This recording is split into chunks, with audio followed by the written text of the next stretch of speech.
Right. I think we should be live now. I think a technical problem I had like 15 seconds, like say 15 seconds ago, where it was live and then not live and then live again.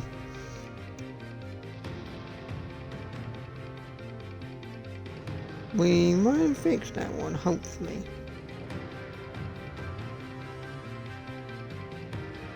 Hopefully we'll fix that one anyway.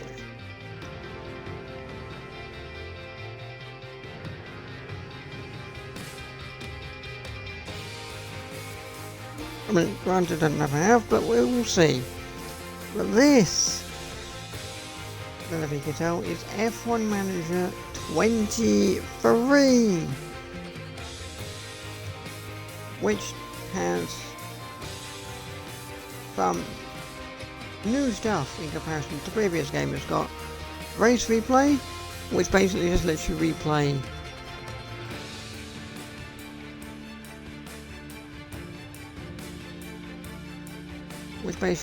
see, you know, redo entire races or certain scenarios for each race. We have exclusive scenarios, which I don't know what these are. These are just some things with race moments. What's happened here? What's happened here then?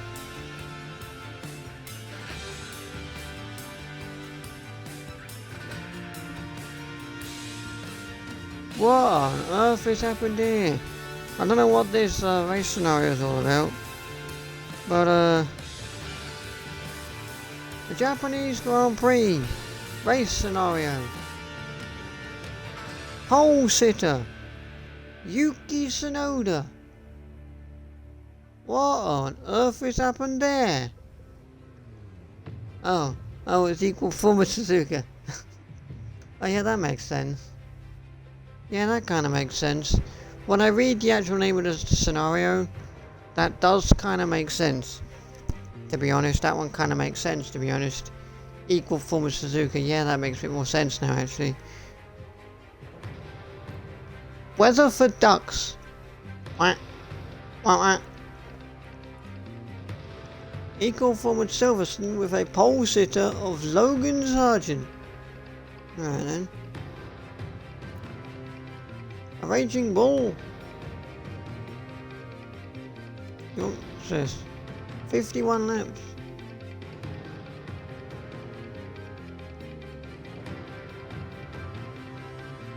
Attended Perez. Perez's Grand Prix and Verstappen tangled with Leclerc left him limp back to the pits with damage.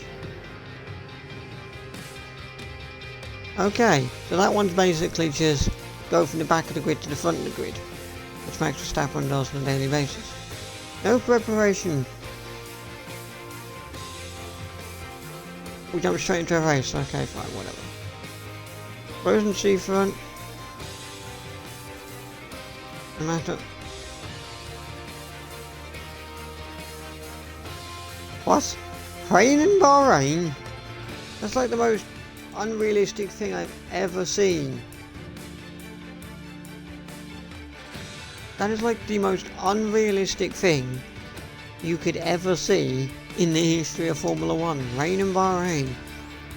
We've also got all of this stuff. We've got the...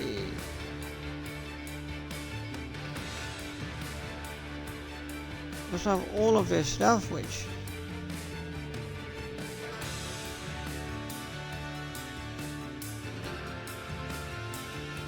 that one we get Gasly's first points. Ooh. What do we want to do? Do I want to jump into the career, or do I want to do one of this? I mean, I could do this, and I could do this, and I could rightfully give Fernando the win he probably deserved. Should we do that? Should we give Fernando his win?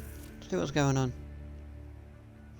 Fernando lost how much fish? Higher than second. We'll do this, and then we'll jump in and we'll do or to jump into the career after. Let us just alter history. Let us just alter history and give someone that's not a Red Bull a win. It's probably not going to happen very much this season. For anyone that's maybe not McLarens, but then also the Red Bulls kind of upgraded themselves and are now McLarens that used to be 5 seconds behind them are now 35, so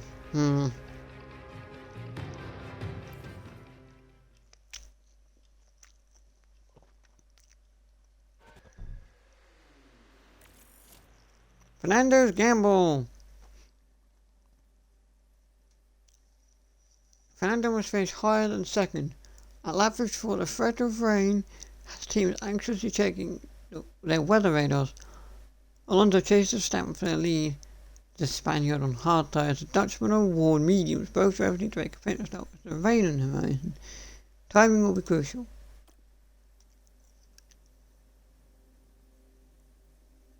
Okay. So it's going to rain for a 75% chance of rain in a minute. Stroll's already on inters. If you go on a full out attack just now, mate, and you come in, I'd reckon, where are you actually?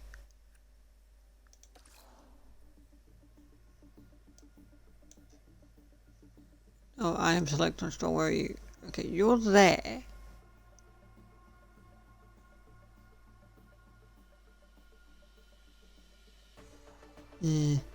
Have you gone past the pits? Because I'm currently focused on... I think so. No.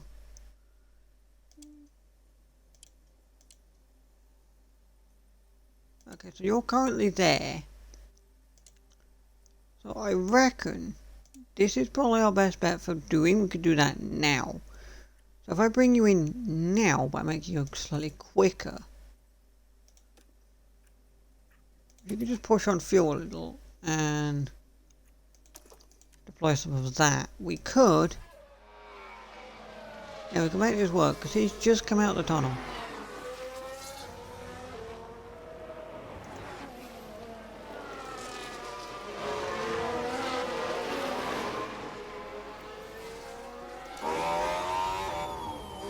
Well, that is new camera angle. Okay, pit lane. Yeah, confirm. There we go. Why does it always take Sapphire more than 6 minutes to say I'm live? Come on! Solid! Solid, clean pit stop, lads. He should be clear on exit. That's a solid, clean pit stop, lads. Solid, clean pit stop, lads. Now. Hey! Got the third fastest pit stop of the race.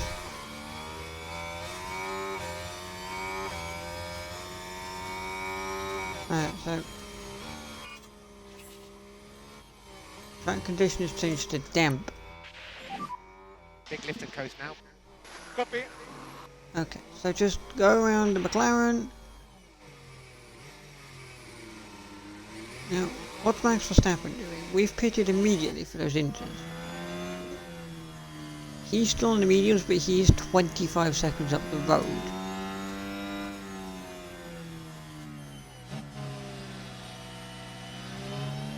However,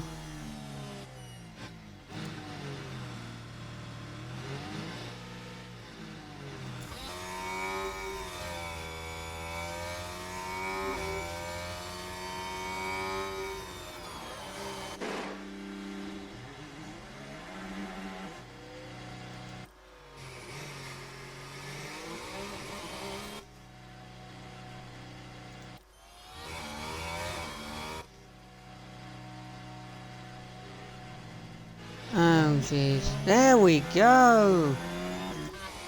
Now we just get Fernando Alonso. Yeah, we'll do that, so you can... You got lots of energy whenever you need it. Yeah, copy. You just do that, and it'll basically just get you to push a bit. We just need to charge up. Okay. Charge up a little. Drop back a bit. Okay. So, Leclerc's had a pit stop issue. Typical Ferrari. Leclerc coming into pit. And that's where they struggle taking the tyre off. That medium tyre wouldn't come off. Ooh. Slow down. Copy. Ferraris fluff their strategies. We will take the charge lap though, Fernando. Copy. Use energy if you need. Come on. Okay. Keep this man behind you. He's not too far behind. Keep him behind you. Keep him behind you. My God. Lance Stroll is, well, his tyre temp's not great.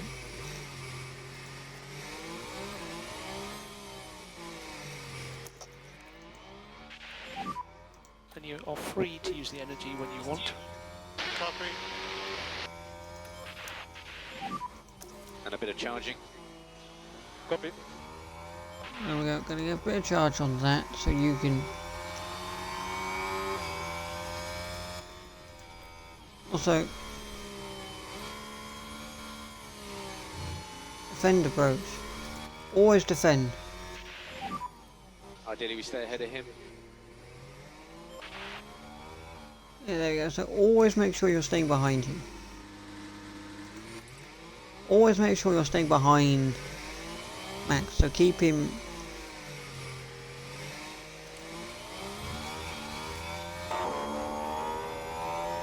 Permanently behind you.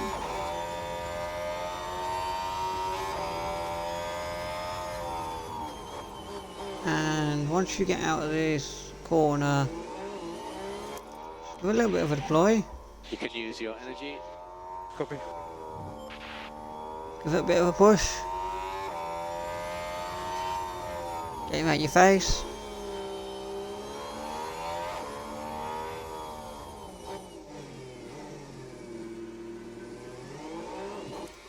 I mean, he is right on Obuji. And he pretty much has been. We need to charge it. Yep. Go! Attack! Use everything from the tyres, use everything. Go on, attack, Okay. mate. Keep this man behind you at every single possible angle and cost.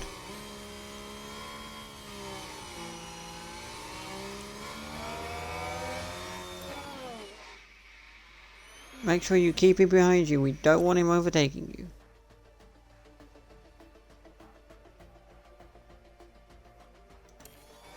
Go. Go, go, go.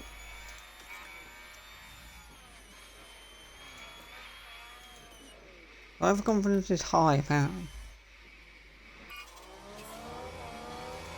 Tank condition has changed to wet.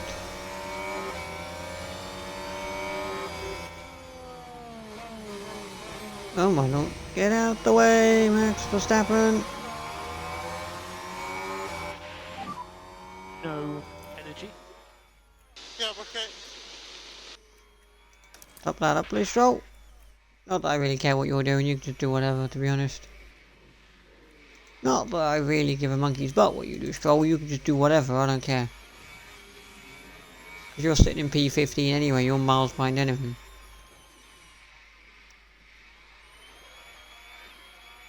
It's Fernando that we give a monkey's butt about here.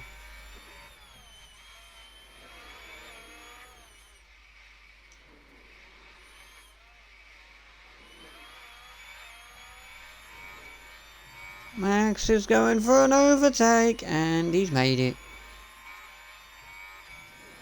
Fernando's coming back at him though. Come on, Fernando, push it. Keep going, Fernando, keep going. Let's have a look at that. Now we're watching Max Verstappen here. They decide to give it a go. It's a bold place to make an overtake as well for Verstappen. Very bold. And Verstappen says thank you very much.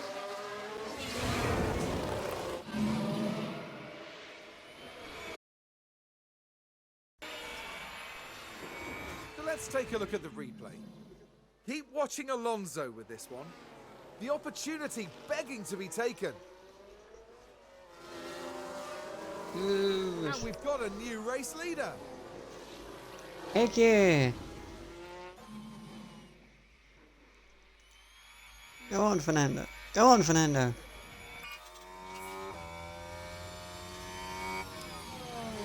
Only behind you for 12 more laps.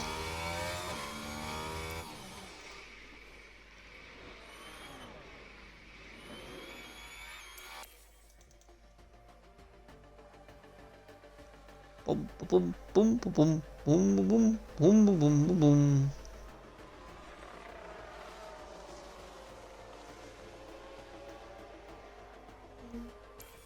"15 laps to go."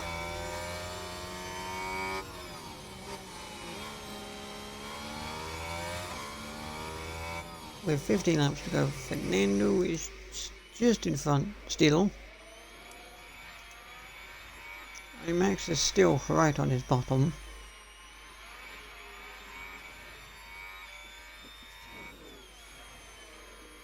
Max is still right on his bottom, he's not shifting an inch.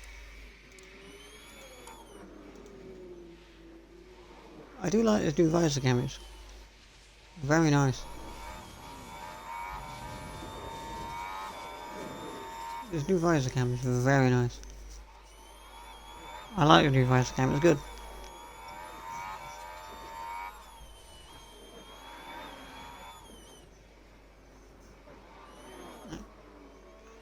No, because it's a race scenario, I don't care what Stroll does. Stroll can be lost, I don't really care.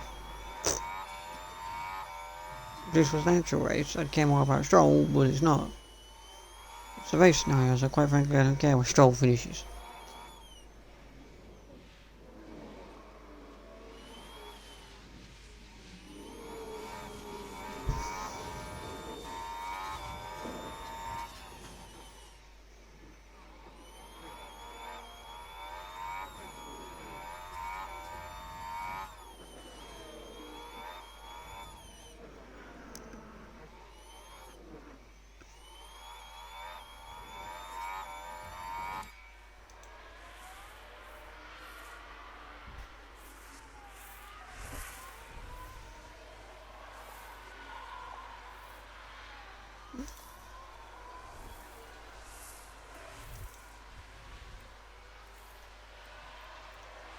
Also, there's no option on the Yaris for defenders, don't know, interesting enough.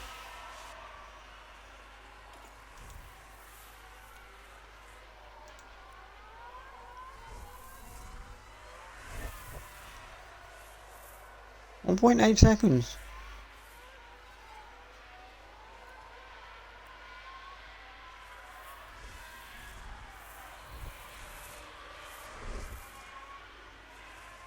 He was 1.8 seconds when he probably had to overtake. He said he had to overtake a back marker, but he's doing it now.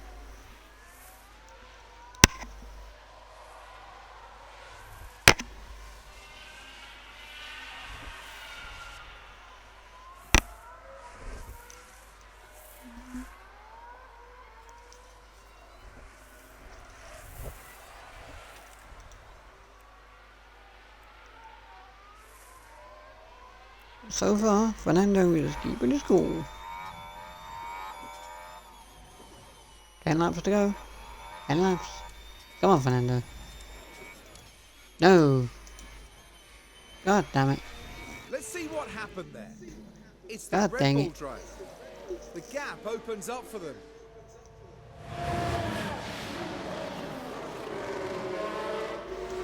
God damn.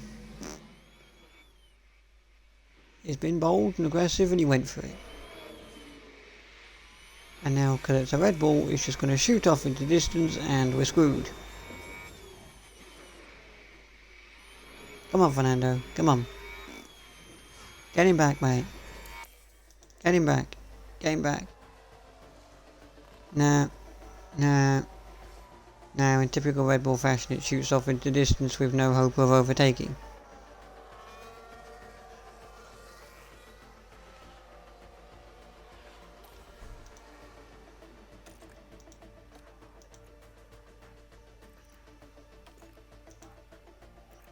Hello. He's gone fastest. Overall in the middle sector.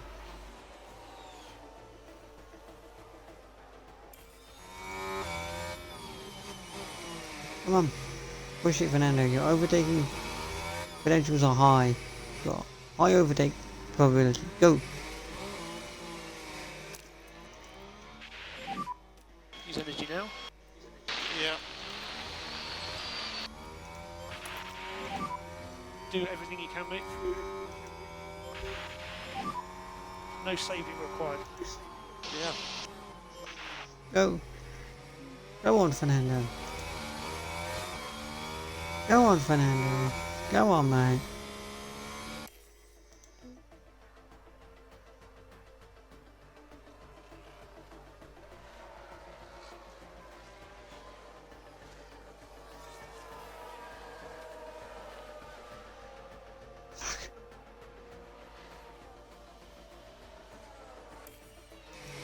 Fuck.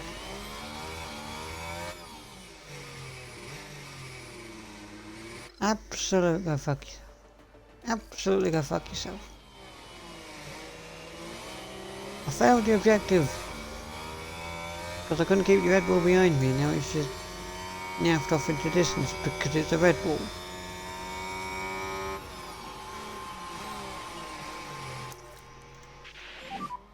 We just need to charge up. Copy.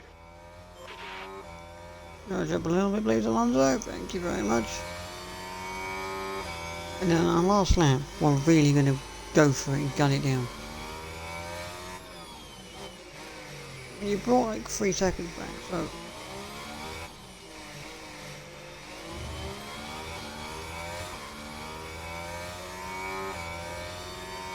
Go. Absolutely go for it. Use energy. Gun it, mate. Yeah, copy. Come on. Full pace. How many laps? Last lap. Last lap. Thoughts on track condition? Yeah, say more about the dry line.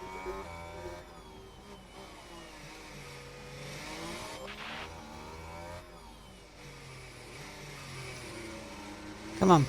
Come on, Fernando. Come on, Fernando.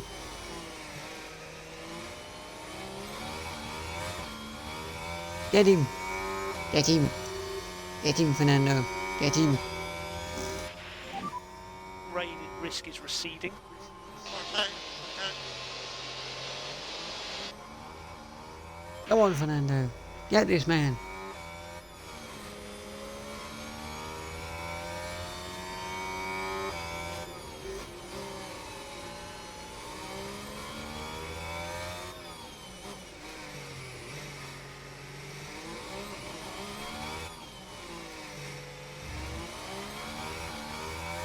Nah.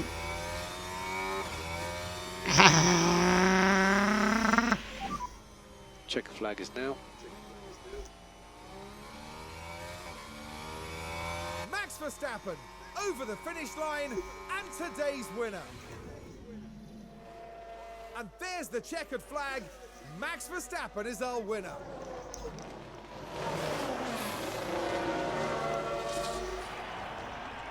They can be really proud of what they've achieved today. A result like that doesn't just fall into your lap. Alonso.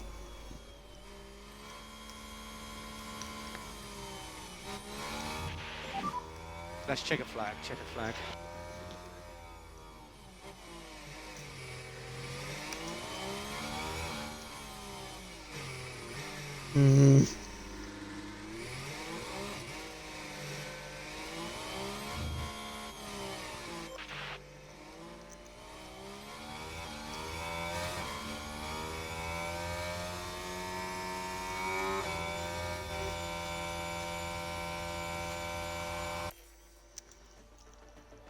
That's annoying. That's a failed scenario, isn't it?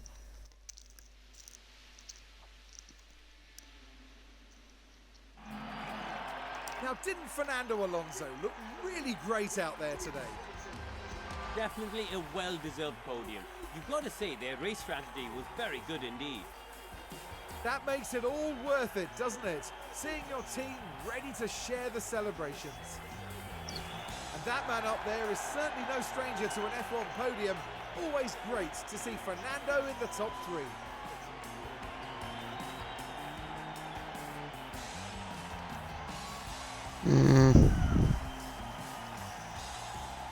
Honestly, trying to keep that Red Bull behind you, that's no easy task. I failed. Yep. Like, I kept that Red Bull behind me for a good solid, like, 25 laps.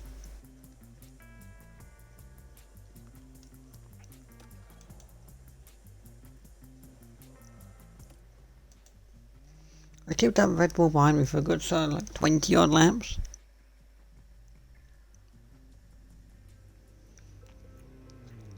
But then on lap 76 just overtook me and I just completely just lost him. So it didn't quite work. But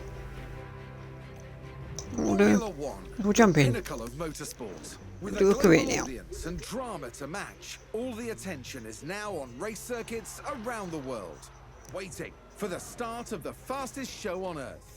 Last year's regulation changes saw closer on-track battles. Anyone expecting a smooth ride from the 2023 season is in for a shock. With a shake-up in the paddock resulting in the signing of several new team principals, F1 is primed and ready to light up the world stage. Team principals will already be talking tactics, boosting the confidence of their drivers and ensuring their pit crews make those box times as tight as possible.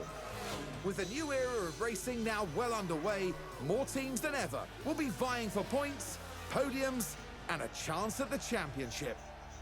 This is Formula One.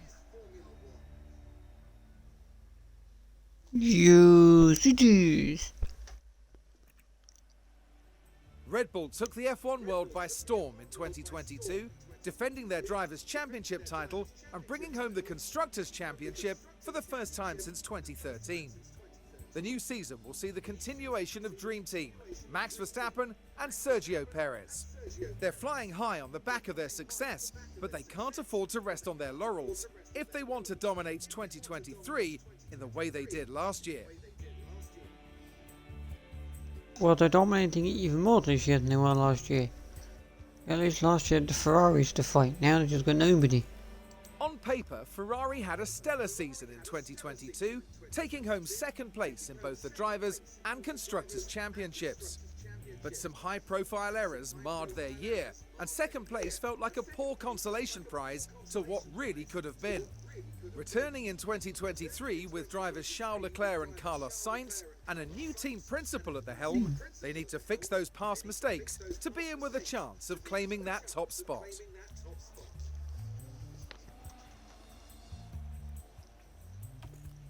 A frustrating finish last season for McLaren, who ended 5th in the Constructors' Championship, down a place from the year before. They return for 2023 with Lando Norris, the only driver outside the top 3 teams to earn a podium in 2022, and the highly sought-after rookie, Oscar Piastri. With this ambitious lineup behind the wheel, McLaren are set to fight their way back up the grid this season.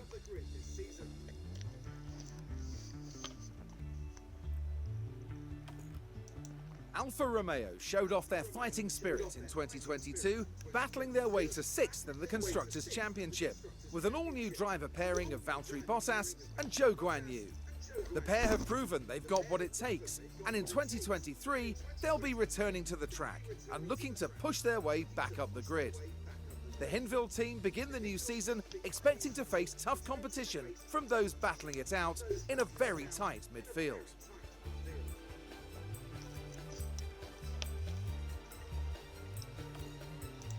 Aston Martin ended the 2022 season in 7th place, although 6th was almost within their grasp. Alongside significant investment and state-of-the-art facilities, this year could be their chance to shine. They've traded one multiple championship-winning driver for another by signing Fernando Alonso after Sebastian Vettel's retirement. And with Lance Stroll rounding out their lineup, Aston Martin are up the standings.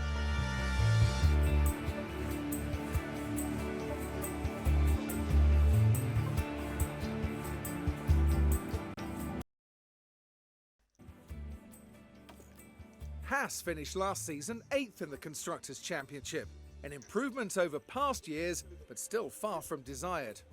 With Nico Hülkenberg returning to F1 to join the team, as well as Kevin Magnussen continuing in his seat, Haas have opted for a more experienced driver pairing on the grid in 2023.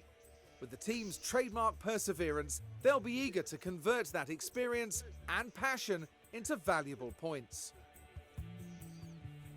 Yep. It was a disappointing end to the 2022 season for AlphaTauri, leaving them in 9th, their lowest finish since taking on the new name. But they can't afford to dwell on disaster if they're going to battle their way back up the standings. Now with the signing of Nick de Vries alongside returning driver Yuki Tsunoda, it's time for AlphaTauri to shake off last year's troubles and prove they've got what it takes. 10th in the Constructors' Championship is not where Williams would have chosen to end 2022, but that won't stop them fighting.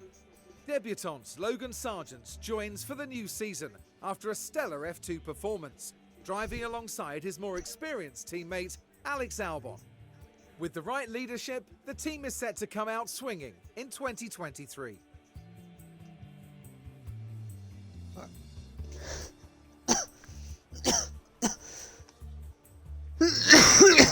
Jesus Christ.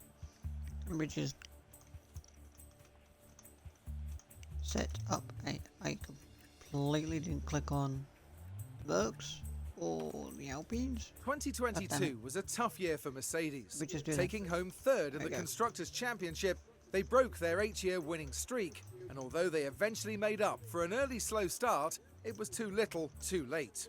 The team returned this season once again with the all-British driver pairing of Lewis Hamilton and George Russell, and they'll be aiming to claim back the crown. They've done it before, and they know exactly what it's going to take to do it again. There we go. In Alpine's debut 2021 season, they finished 5th in the championship, and in their 2022 run, they claimed 4th. But will the loss of veteran driver Fernando Alonso stall their entry into the top 3 this season? Or will Esteban Ocon, alongside fellow countryman Pierre Gasly, a new transfer to the team, be the fuel they need to break through? Only time and racing excellence will tell.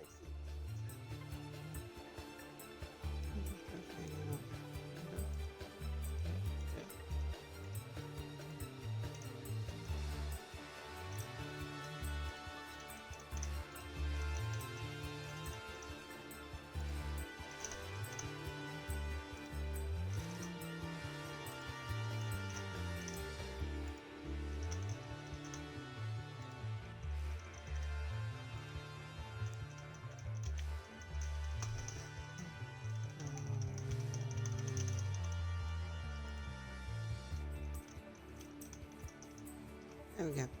Everything is now set up. I've now oh, jeez. I've now set everything up so it should all be working now. So, what you can all do is in the chat you can now all vote on what you want. So for each vote, so each team is a vote. So exclamation mark Red Bull for Red Bull, exclamation mark Ferrari for Ferrari, exclamation mark Mercedes for Mercedes, exclamation mark Alpine for Alpine, exclamation mark McLaren for McLaren, exclamation mark Alpha for Alfa Romeo, exclamation mark Aston for Aston Martin, for Haas, exclamation mark Haas, AlphaTauri, exclamation mark Alpha, and Williams is exclamation mark Williams. What? When it says Williams' starting budget is low, how low is low? I don't actually know, Ellie. That one I don't know. That one I don't know. That one I don't know about. I don't know how low is. don't actually know how low, like, low is. I mean, we could find out. We could just click on Williams and then kind of see what their starting money is and then back out and not save. And we could delete the autosave potentially. I mean, we'll see where we stand, who wins out, but like, that's a plan anyway. Season objective is second. Your season objective was third, but you're gonna finish second anyway. Maybe. Unless the Merc's gonna suddenly bring him back to your strategy. So the Merc's second right now. Season objective, second. Give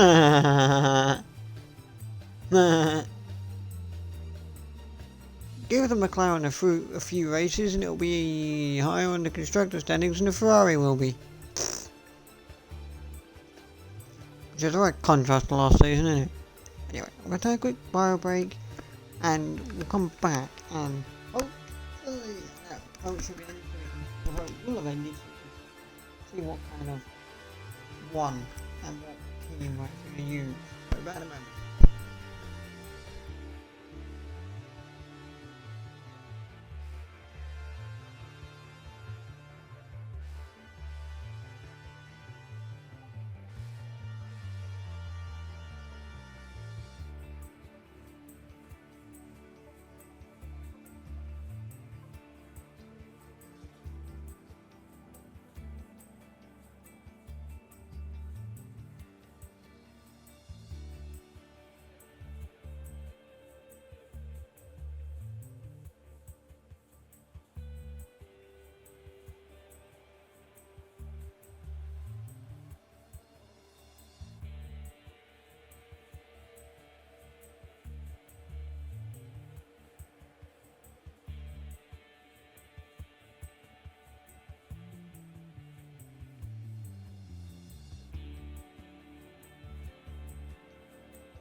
Let me just check the poll results. Ugh.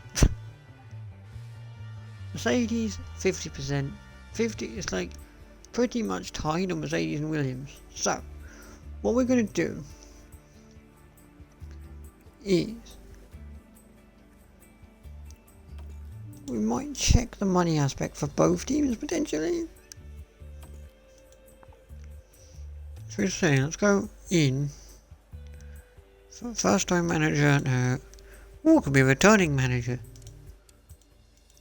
What's this one do? Returning team principals will only be guided through new and updated aspects of managing a Formula 1 team. Yeah, we'll just be called Team Principal for now. I'm not gonna. I will delete this save file in a moment. I just kind of want to check something.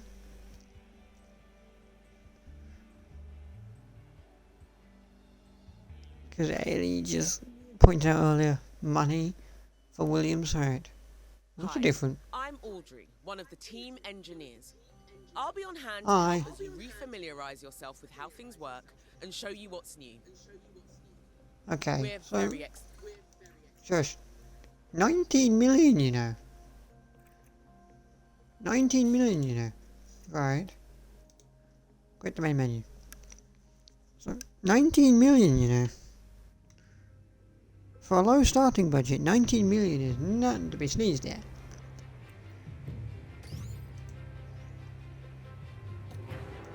Okay, so yep. Oh no, it's going to delete the autosave. Formula How One, unfortunate. the pinnacle of motorsport. Red Bull took the F1 Right. World Shush, 2022. shush. Again, we're just going to go here. So Williams have 19 million. How much does the Merc have? It's going to come down to a money aspect. I mean, 19 million is nothing to be sneezed at. I think 19 million is a pretty even decent starting shout. Hi. Like 19 I'm million is not Audrey, bad. One of the team engineers. I'll be on hand to help as you refamiliarize yourself with how things work and show you what's new. You're joining us. Ooh. 42 million though. 42 million. 42 million though. Okay, so we're gonna quit to the main menu. We'll quit to the main menu again and then we'll go back in. So let's go for a new career. Yeah, it's fine, you can delete that the autosave. pinnacle of motorsport. Shut up, David. Shut up, Red Bull Crofty. took the F1 World. Shut up, Crofty. Shut up. Alright, let me just, we're going to create a new poll. We're going to create a completely new poll, which is starting balance. We'll go option 1, and we'll go exclamation mark. Oops. Option 2. Exclamation mark. Press low. There we go. You now have two separate options. You have 2022. just the Mercs for their got a high budget for the Mercs and a low budget for the Williams. So if you want to vote for a high budget, it is exclamation mark space high and exclamation mark space low for a low budget.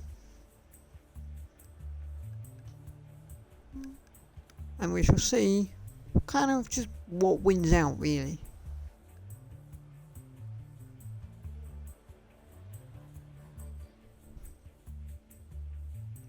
We'll see what wins out.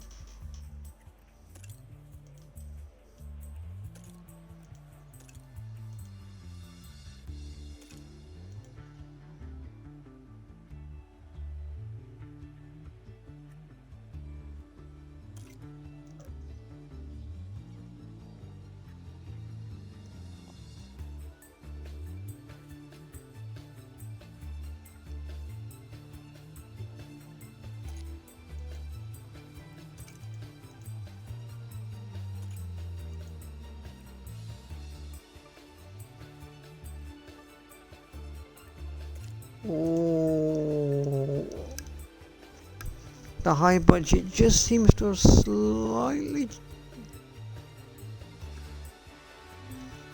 tipped it. High budget is slightly tipping it, so if you want us to go the low budget, Constructors' Championship is not where Williams would have chosen. so if you want low budget, you gotta vote for it. You gotta vote for it.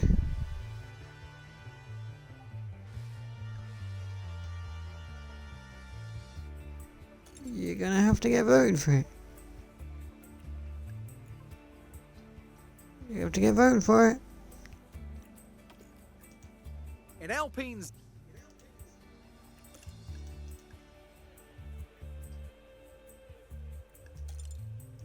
So you want it, you're gonna have to get voted for it. Alfa Romeo,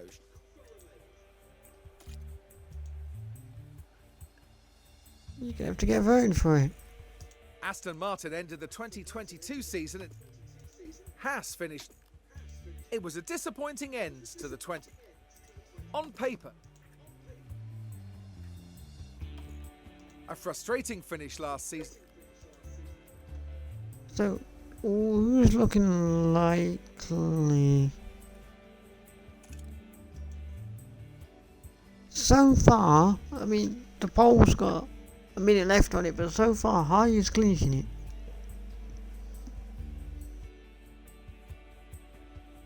The higher Mercedes budget of 44,000 to Williams's 14 million seems to be clinching it a little.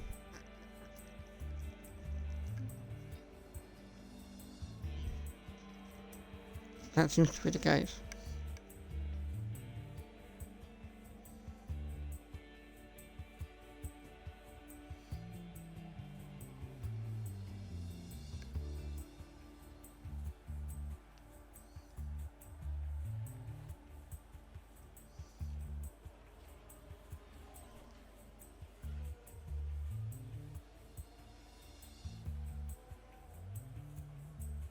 No caps in it. No caps in it, Lily.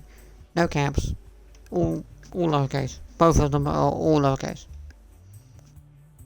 Everyone's lowercase.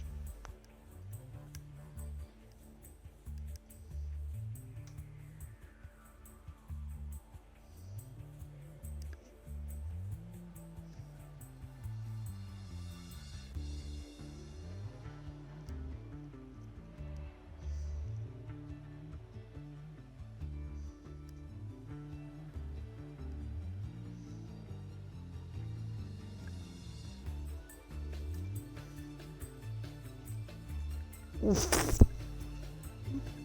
I has clinched it.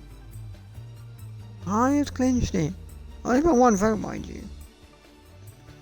Only by one vote, mind you. But between the two ties that we had before, Mercedes and Williams, it then came down to money.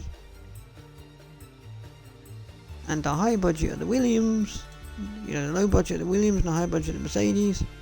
The high budget clinched it. So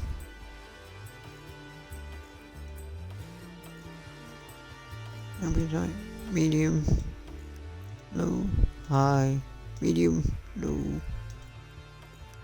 Huh. So we're just going to jump in and we go with the Mercs. Our full name will not be Team Principal now. We're actually going to put some serious effort into this.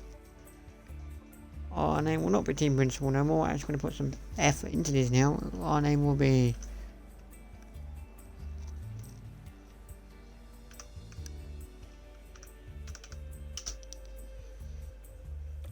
literally me, because my name will literally be me, because that is original. I am not a first time manager. I played last year's game. I may have forgotten some basic stupid stuff, but we'll get through it, so we'll just do that. So you can only teach me new stuff, and in we go.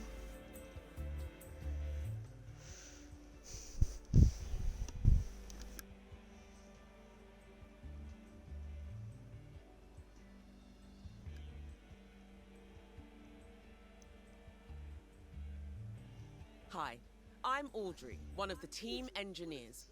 Hi I'll again. be on hand to help as you refamiliarize yourself with how things work and show you what's new. You're Thank you. joining us at a pivotal time here at Mercedes. We've been top of the game for too long to settle for anything less now. With you here to lead us, and a talented team at our backs, we're ready to reclaim our crown. Yeah. Right. Inbox. There's some stuff in my inbox. First day. You're excited to have me. Fine. Cool. Okay, what are we working with? Car development facilities. Factory level 3. Design center level 3. Wind tunnel level 2. CFD. Carpet. Well, that's a different background for that one. Well, that's a very nice looking staff facilities. Team hub, race simulator. I might get that up. What I might do.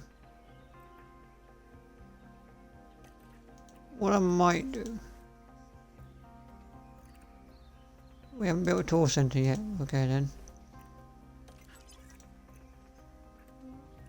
This is a bit. Oh, this is new. Oh look, you can see one car's fully built, one's half built. Hamilton's car's fully built, George's car's half built. You can kind of see that. That's quite cool. Alright. What's going on here then?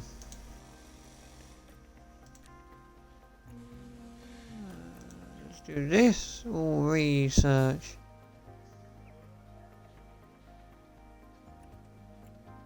The new side pods is going to take 35 days.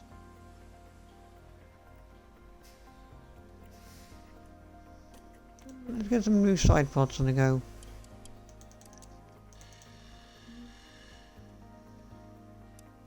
So the new RTR page and that made it, so we'll get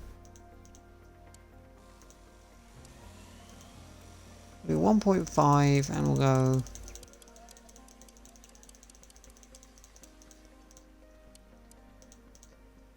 27 hours in the wind tunnel, which should be hopefully okay. Drag reduction. Do I want to change any of that? Do I want to change any of that? I don't think so. I mean, Aerodynamic think we're alright with hardware is each way extra, and together will add weight to the car build. This will contribute to a reduction in certain areas of a car's performance. okay. Designing aero parts with higher durability will increase condition life of a part, but any durability improvements will come with the payoff of extra weight. Lighter car parts will last for fewer races, making them more expensive on average. Right, so here's a new, so this is a new thing.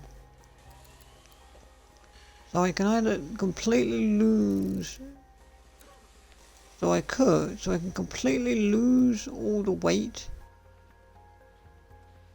and I save 5 kilograms of weight, but I'd have to make a new one a lot quicker. Or I could do that one, that's the best, but then that puts, can't last the longest, but it puts on 10 kilos of weight. So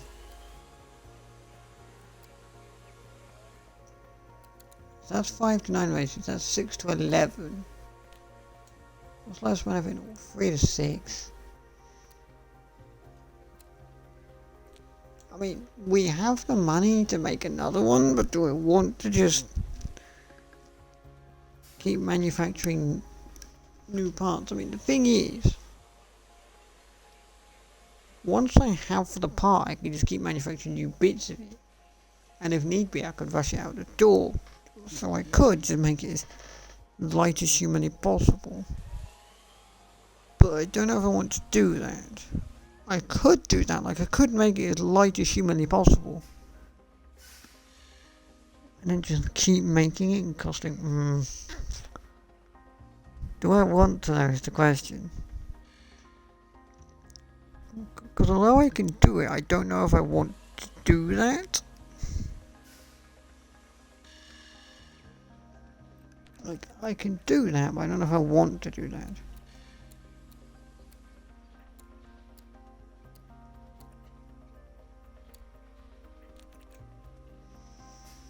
Like, although I can do that, I don't know if I want to do that.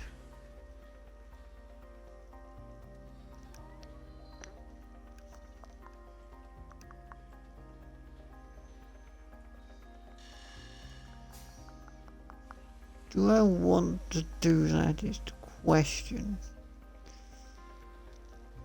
Do I want to bring it right down and then just basically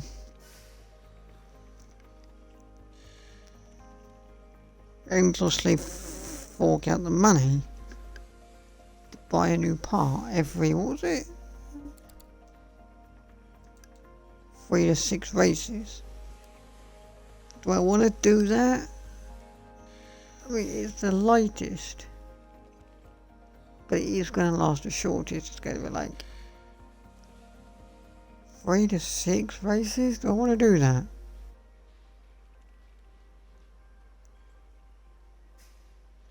Do I want to do that or not? I don't know. I don't know if I want to do that one, to be honest.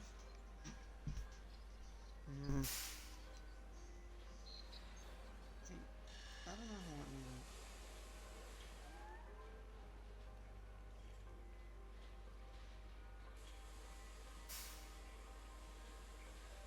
that. I could, but I don't know if I want to.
Hmm. Okay. So, I'm thinking.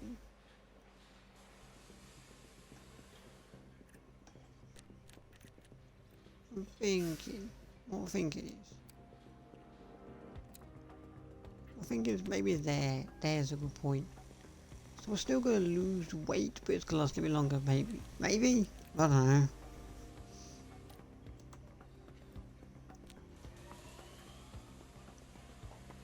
That's going to take 35 days to do normally. 35 days to do intense, we're going to learn a bit more.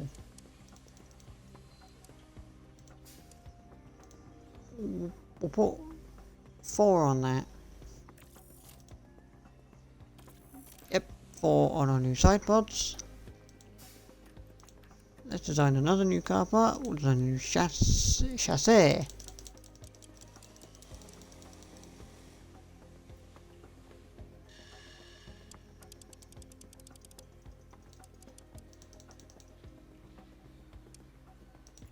With 20 hours to wind tunnel.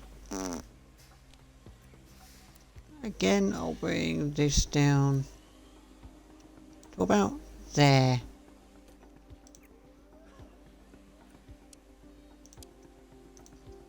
Give it an intense thing. We have another 4 engineers on that one.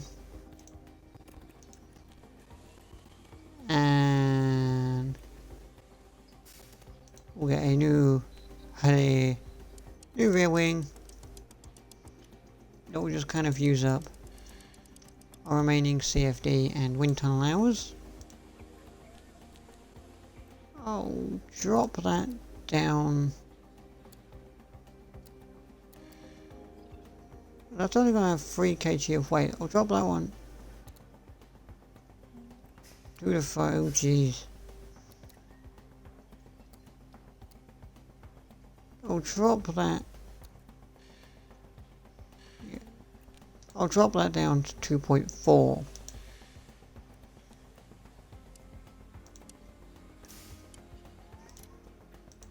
There we go. So that's going to take quite a while to do, because there's less people on it, but that is a good starting point. So I've got a chassis, a rear wing and some side pods automatically straight on the go.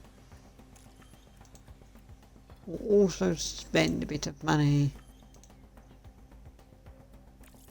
to upgrade the wind tunnel to be level 3.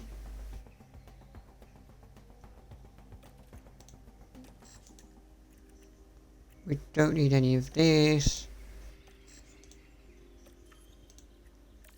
Race simulator, will upgrade that,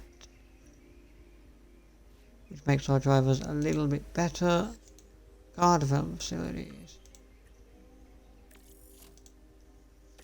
Get CFD on as well. Basically, we'll just spend a load of money as early as possible. So that one gives us a bit more weather accuracy, which I will take. Races and stuff.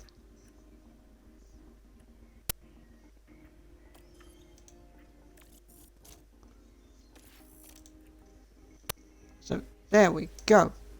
Basically, I have just spent 44 million.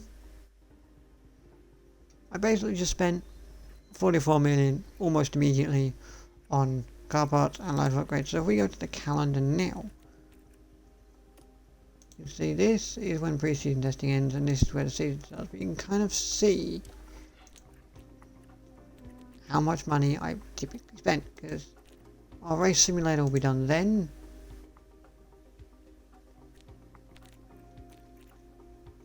Our chassis will be done there. Our side pods will be done there, so they'll be done. We'll have a new chassis in place. We won't have anything new for this race, obviously. But we'll have a nice new chassis in place for Saudi Arabian Grand Prix, and then for the Australian Grand Prix. For the Australian Grand Prix, we'll have a new chassis and some new side pods. And then after the Australian Grand Prix, we'll have a new rear wing, which means we'll vote on the regulations there. In April, it's a bit early, isn't it? So then once we reach, CFD is done there, so then once we reach Azerbaijan, we'll have new side pods, new chassis and a new rear wing, and maybe even some other new parts, I don't really know.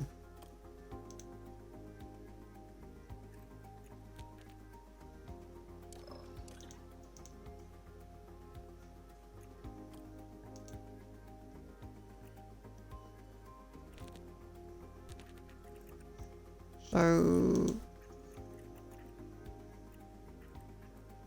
everything, I think you're all good. Let's get our pit crew doing a bit of work on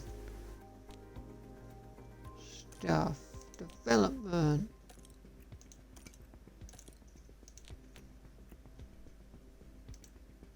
Targeted development plans can be created for any of your staff members, which helps to keep your team developing as you want.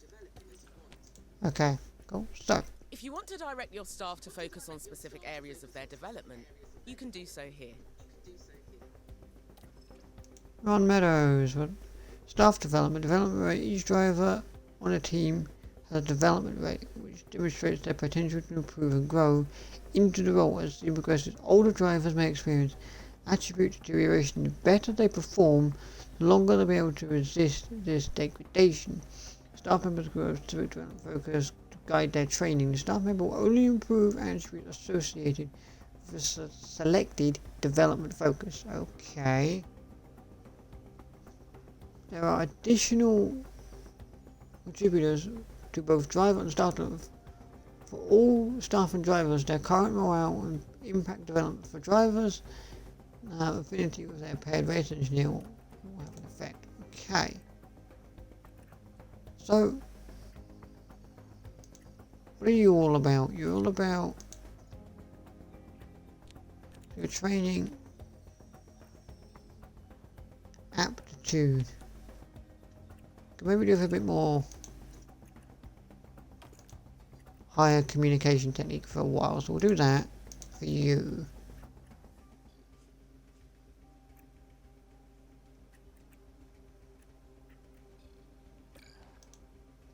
What's Lewis Hamilton's race engineer got? Feedback, we can put composure. You could do with a little bit more composure actually. I'll get a bit more composure on him.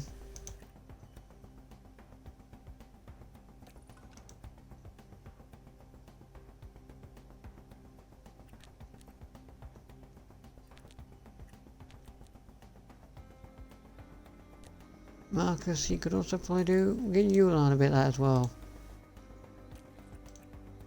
Now, well, actually we'll get you on.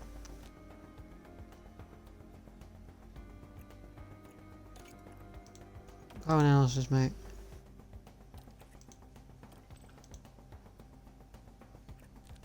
Oh, what are you? What's your low stats? Airflow management. You can do a bit of airflow management, I think. So we'll get you doing that.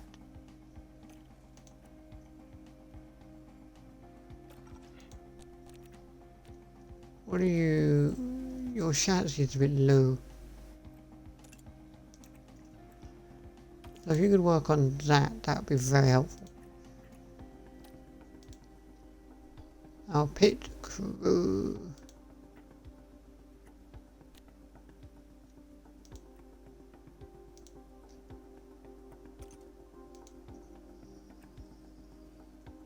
The pit crew are a vital part of our team. Their reliability and speed can make a big difference to a race outcome. When they're back at HQ in between races, the pit crew can train to improve in different areas. The pit crew development plan will focus on a balanced training approach, but you can give them further instruction and focus on a specific area. Okay. The pit crew are always so busy training. You can access the team's training schedule through the calendar, and from there customize the current plan right down to a daily breakdown. Just bear in mind that as the pit crew's job, and therefore training, is very physical, they can become fatigued, and as a result more prone to making mistakes. Remember, the constructor with the highest number of fastest pit stops will win the DHL Fastest Pit Stop Award at the end of the year. Once you're happy with the pit crew training schedule, make sure to confirm it. Okay, so here we're doing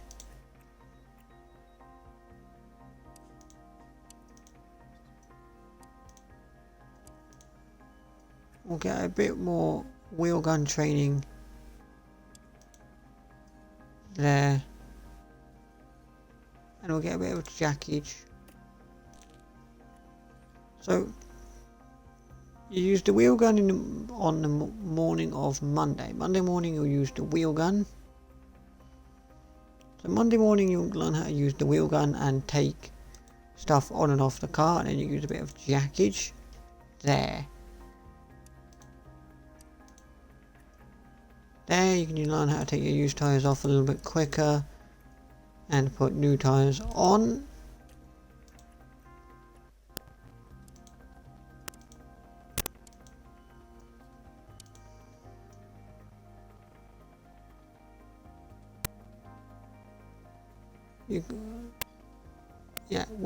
You can do a bit of car building working, so you can learn how to, you know, put new like parts in the car quicker. So if we need to make a pit stop for a new wing, then you can change that wing a lot quicker. So that's what we'll do there. And then there you can just focus on car releases.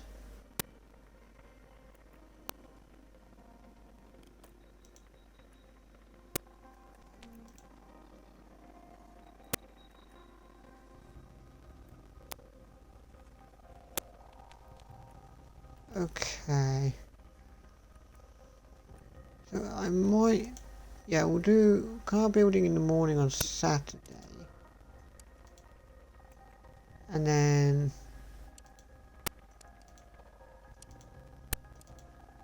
we'll do the wheel gun stuff again. Do I do that? So that's... we'll see how that goes.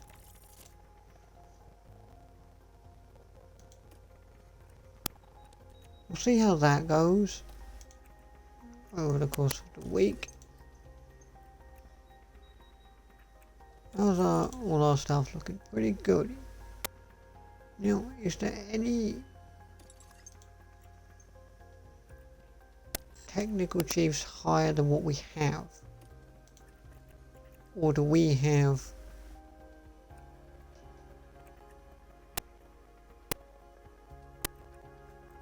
literally the highest?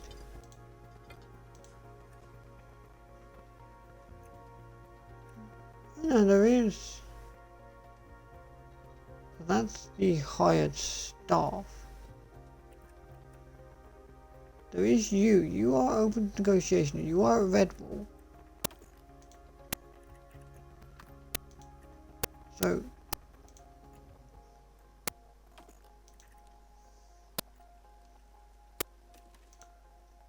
we could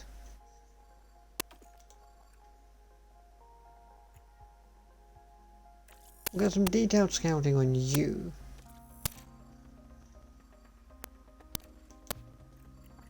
That shouldn't be a problem.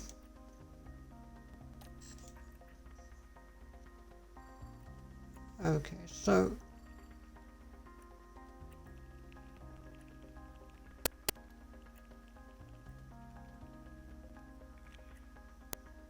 now Peter Bonington, he is there is no better, I believe. Yeah, there's no better race engineer than Bono. Bono is the best race engineer. We'll scout you.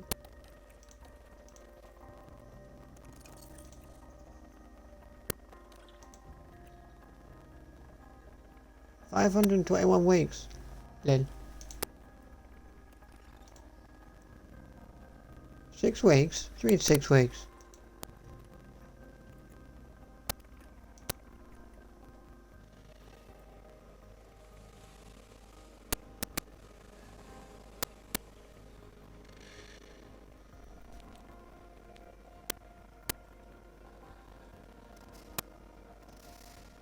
I can't change team size until that's max level on science center.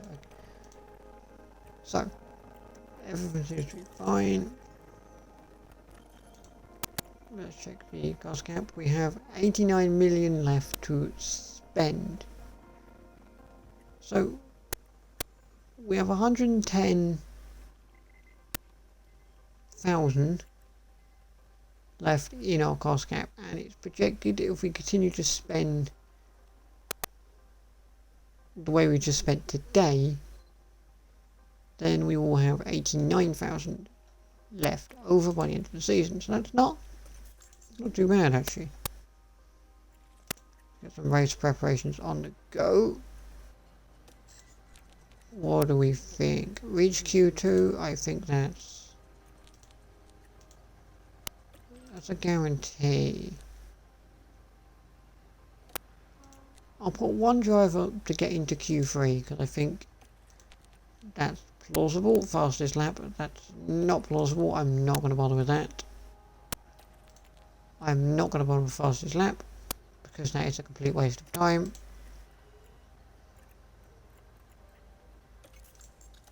Now, my question. Any aerodynamic parts will undergo an inspection following every race weekend. If an aero parts condition is too low, it will fail the inspection and need replacing. How many races an aero part can last for is dictated by its durability, which is determined during the design phase. Okay. Now, my question is,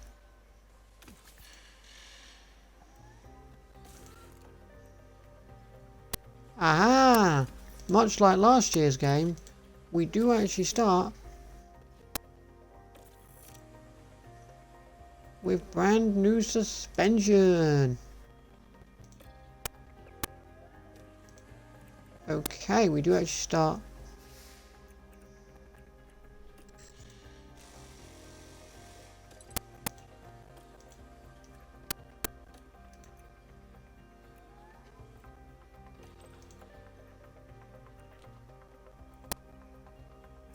How long would that take to do it normal? 7 days and the Grand Prix in 11 days. Yeah.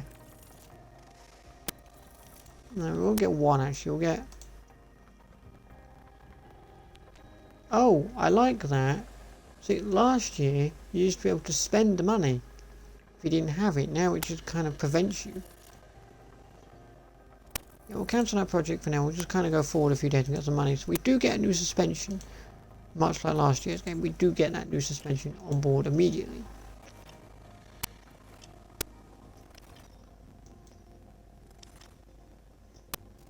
So, we'll see what the pre-season testing results bring in.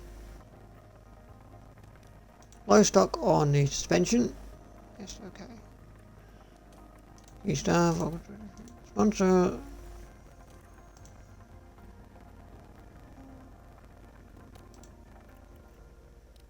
We'll make one for now actually.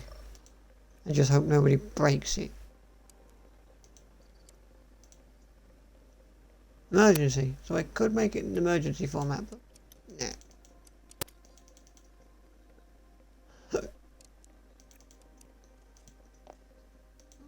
No. Okay.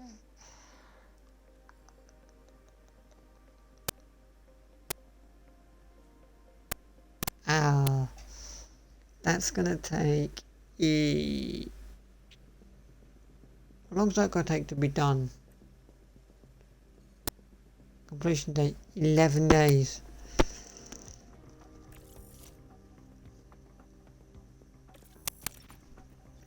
Go for it.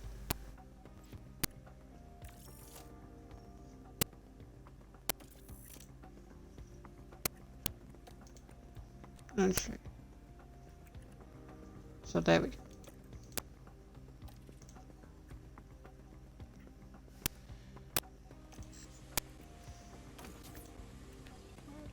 I think you can have a new suspension. Yeah, you can have a new suspension. We don't have any other new car parts, do we? It's just like last year's car, it's just a suspension, isn't it? Yes. Yep. Yep. And yes. You don't have any suspension. Really? You didn't bother to put the old suspension back on? You didn't think that that was a thing you might want to do, was to put the old suspension back on? Oh, for goodness sake. Alright then.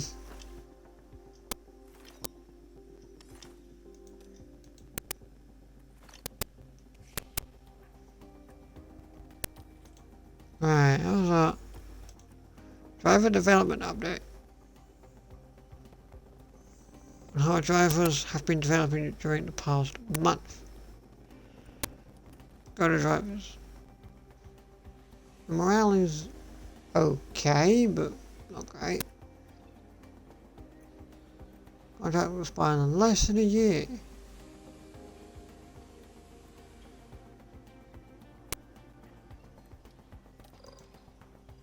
So your aggression is, what's your development? Does it say? It would say there, wouldn't it? Development rate is low.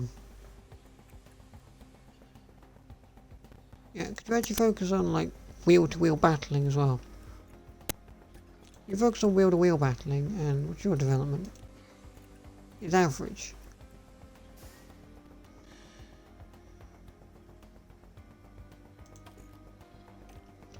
And you focus a bit on that, just because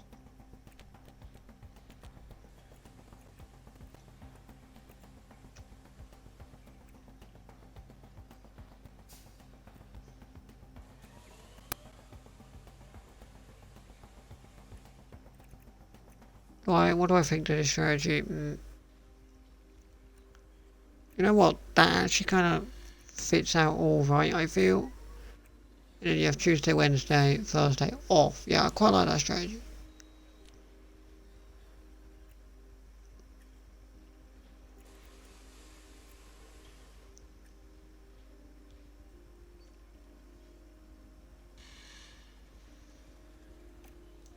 I might change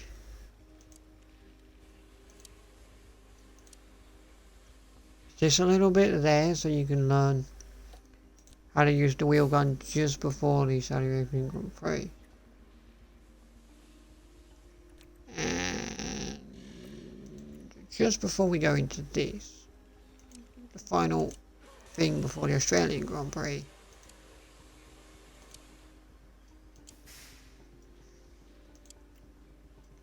Final hour before the Australian Grand Prix, we'll focus a bit more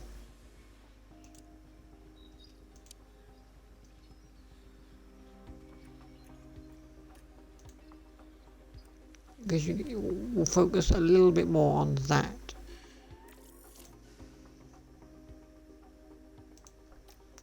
Alright, we'll confirm those changes, so that should be good for you guys. Extreme Mecha has low morale.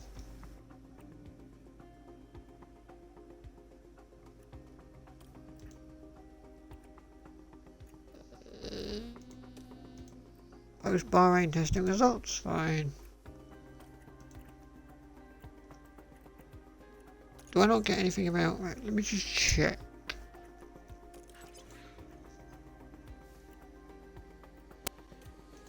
What are we on? So we'll go for Hamilton's car because he has that new suspension on his car. Against the Astons.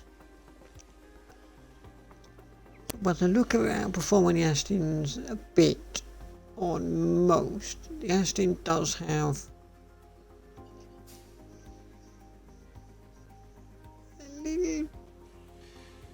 almost the Aston has a little bit better anyone, but okay. Fernando's got a bit more stuff. Oh, here's the Ferraris.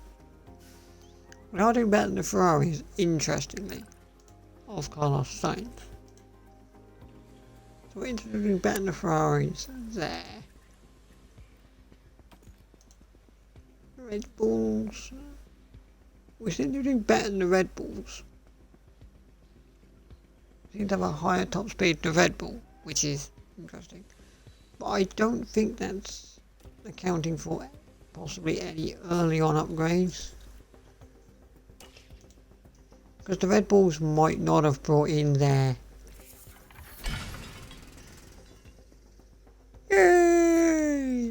construction is complete on the tour centre. So that should make us 13 grand a week. Okay, good. So, let me manufacture. Can't manufacture new suspension. God dang it. I have to wait. Because I said only develop one at the current moment in time, I only did do one.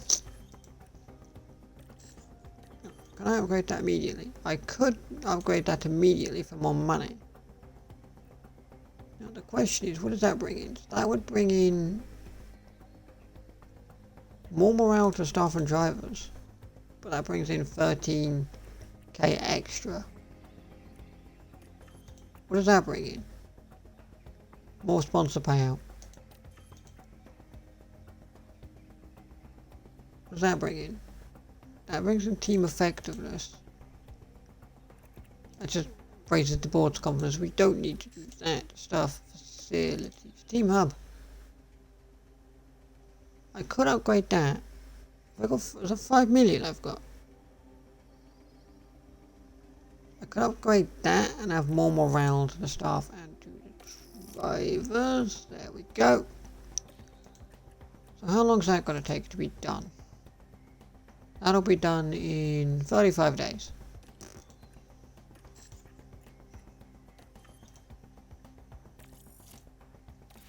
Yeah, well, basically we'll do that.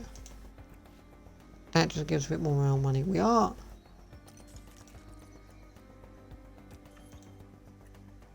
See, we're kind of spending quite aggressively early on, but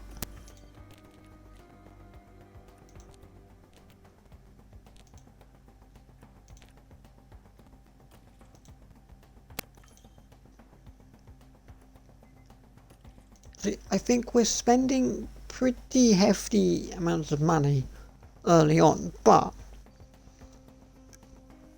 I think spending early on is our best bet because it is going to help us out in the long run. I feel.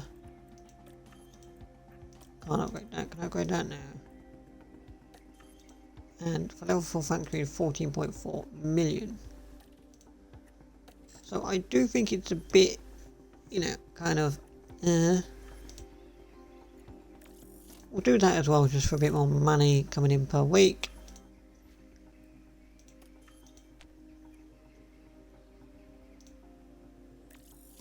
We'll do that to make the board a bit happier, bloody or not. Yeah, we have just spent quite a lot of money quite early on. How's our stuff looking against the cost cap? We're still looking okay. But I think starting the season on a high and basically getting as many car parts being developed as possible and as many facilities upgraded as possible is kind of going to be, I think that's going to be our best bet. I do think that's going to be our best bet, to just basically get everything done as quickly as humanly possible. I already did that, didn't I? Did I already do that? Yeah, we did. Overview, all the other side, all car parts are on the cart. Let's go to the weekend.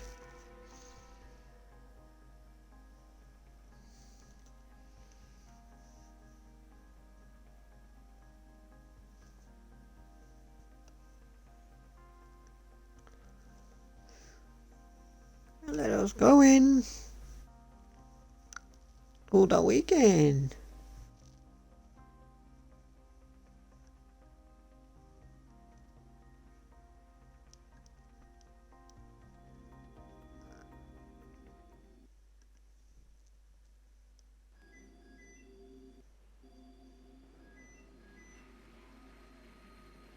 Welcome to Sakir. Doesn't it feel good to be back? As we start a brand new season, the slate is wiped clean, and all 20 drivers prepare to make an instant impact ahead of an exciting year.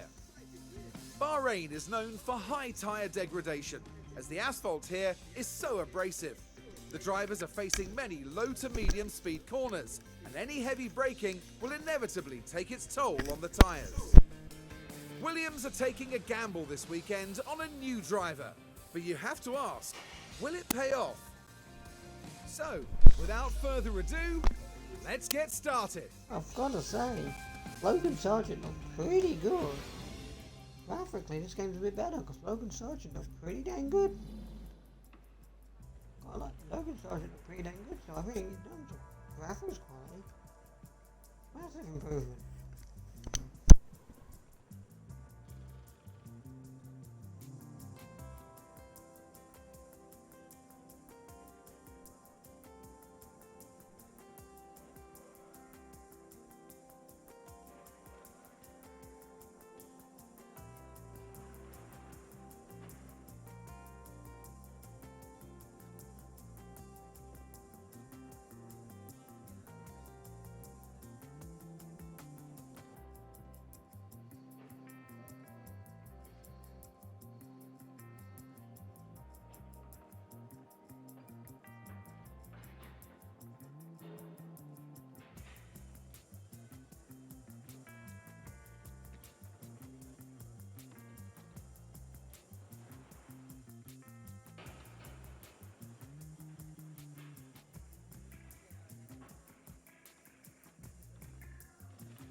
go.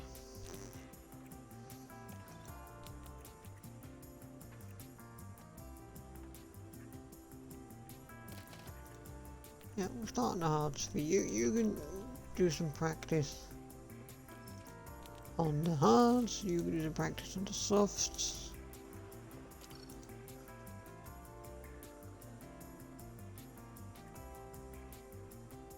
See what you think of that setup.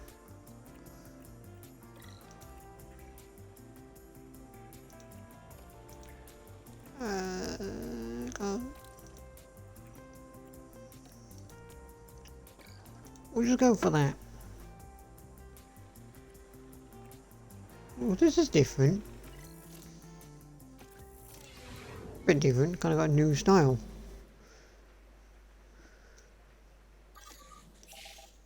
Basically just go out now. If this was qualifying, I'd ideally want to wait. But honestly, you can just go out now, to be honest. Get as much experience with the track as Radio the check. car. Yeah, loud and clear. So radio's loud and clear, Lewis. There we go. And you just kind of do that.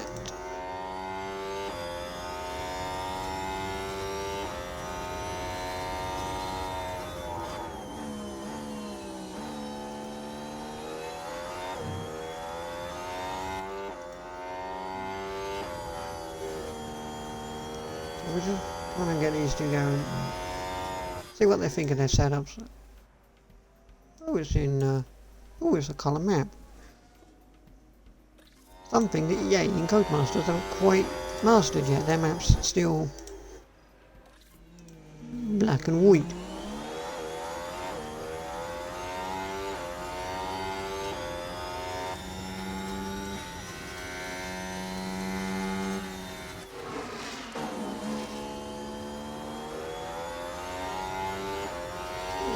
Basically, we'll just send them both out at the same time. Hopefully, I mean, Lewis has been a bit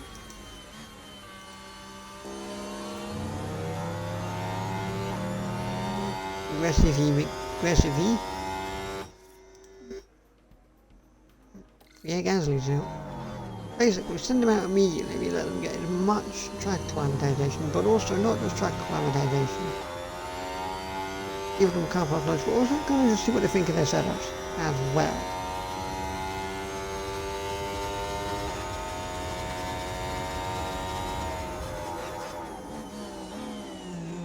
Oh, wee! And side by side there. A moment.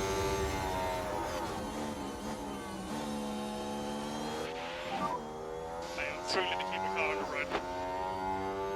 The tyres are cold.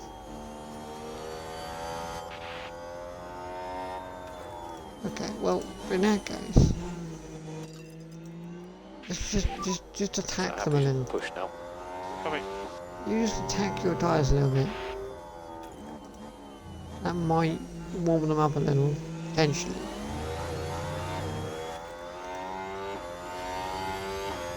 That might warm your tyres up a little bit if you push them.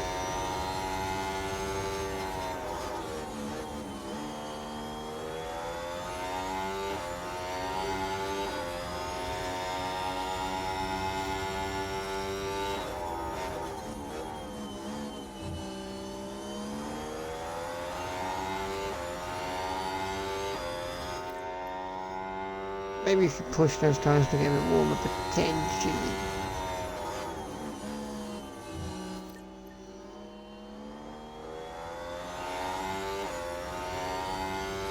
No, but we'll see. So that should help.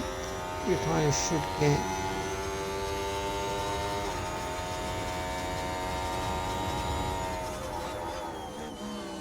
How are they doing if I push them? And you know what? They're actually not terrible, just If we could Back. just drop back a bit. Coming. drop back a little now, because your tyres are kind of at a good solid state.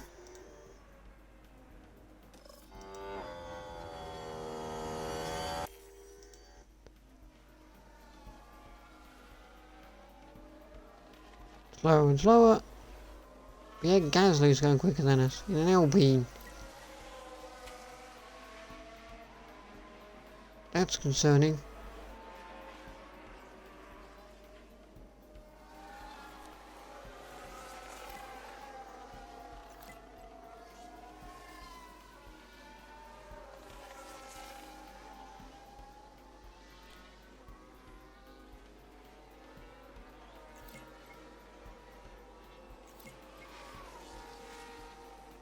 Georgia on the hards is not exactly. Multiple cars have crashed. And here we've got a yellow flag. Right there. What's We happened? can take a look now. Now here we are at the final corner. Barely any The room to Ferraris! Oh my maneuver. god! Has to be said, that was pretty risky. That will have knocked their confidence, I'm sure. Oh my god, the Ferraris have crashed into each other. And for the crew watching on in the garage, that really must have been a hard one to take. First race of the season and it's already looking bleak for Ferrari. FP1 are crashing into each other. Muggles.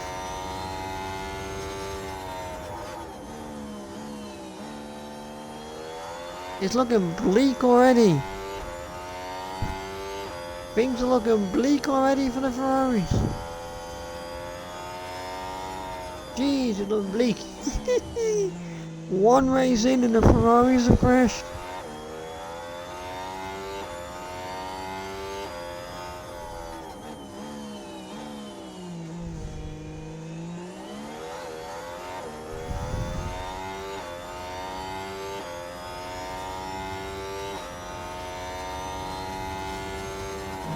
Oh, things are looking bleak.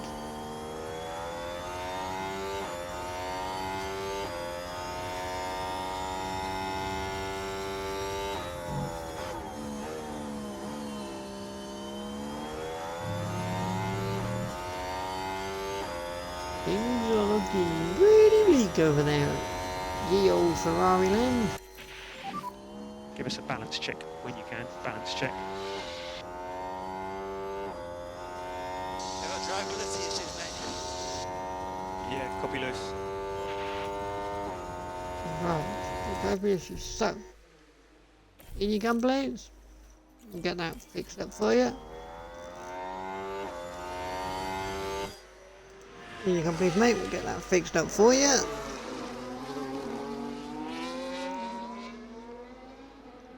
Get your setup fixed because it's bad.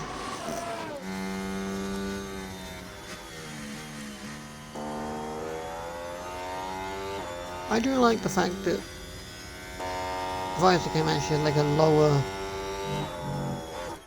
sound quality in the car. It's quite nice.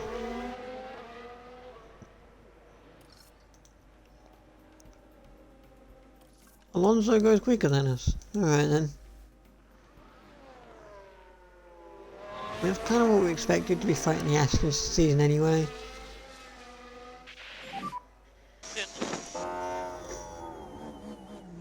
In.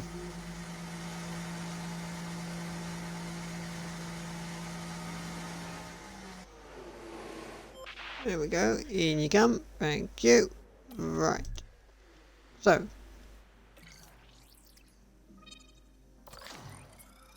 your cornering is great, but your oversteer is bad, your brake stability is bad, and your straights are bad.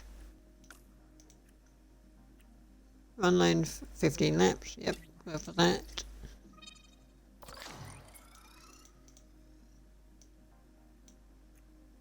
So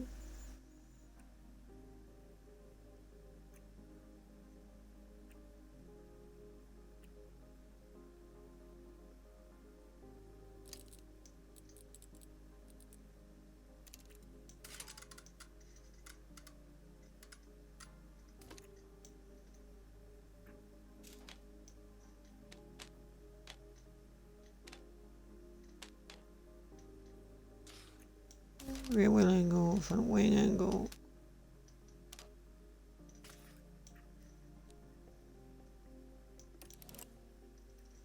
Figure that one.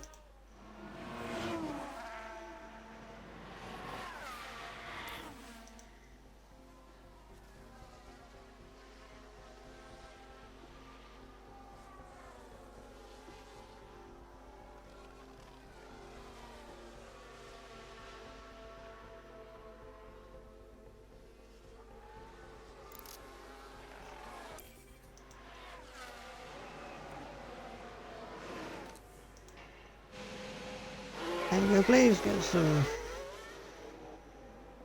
vague idea of what that looks like. You're heading in as well.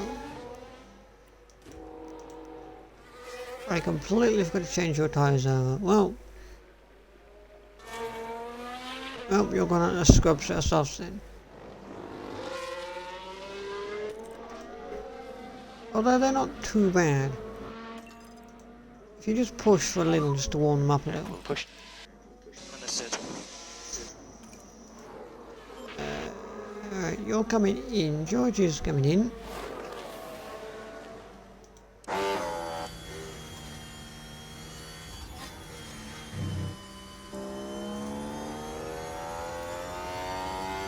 George is coming in. I think we'll chunk George on a set of softs actually. Just so we can get some idea of them, potentially.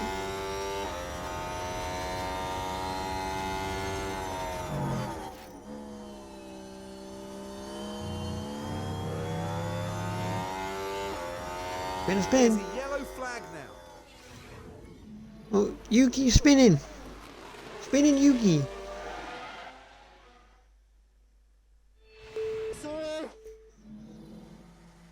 Oh, I like that. We get like proper team radio when people do stuff. That's quite nice. Yuki spun, I got team radio for it. Right. What's wrong with you? Oversteer's good, braking stability's bad, cornering is great, traction's bad, straights are bad. So we'll bring your tyre thing down a little. No, bring that down a little. No, bring that down a little, bring the rear wing angle up a bit, bring the rear wing angle down a little, and anti-roll distribution. Try that. And also we'll fit that as well.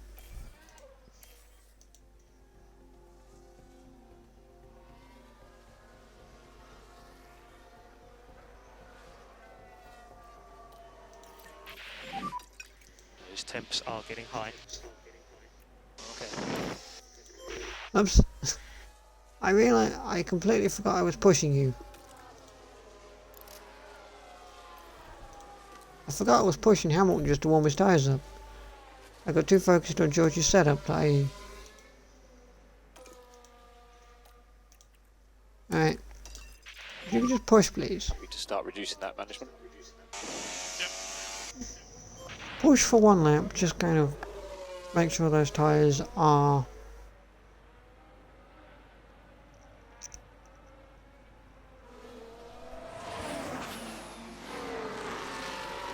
nice and warmed up. Get those tyres nice and warmed up.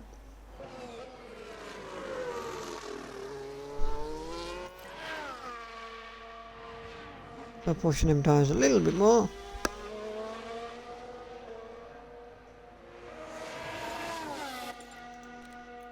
Just push on them until you get to the start again, mate.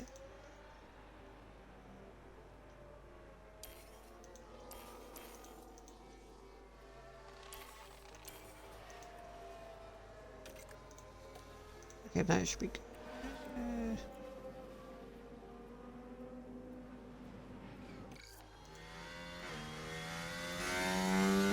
Basically, just push them on there and then push them for a lap.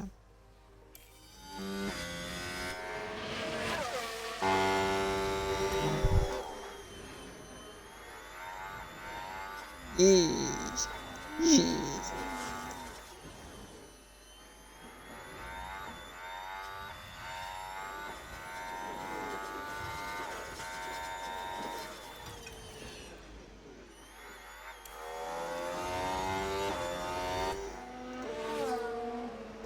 You're doing alright.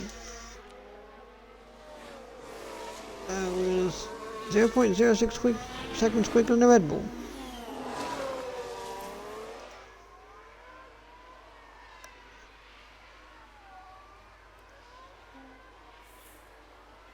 Over preparation 30%. Okay.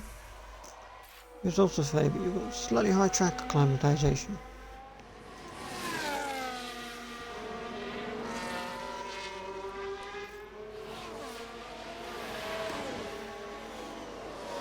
.7 seconds, standpoint is 0.7 seconds in front.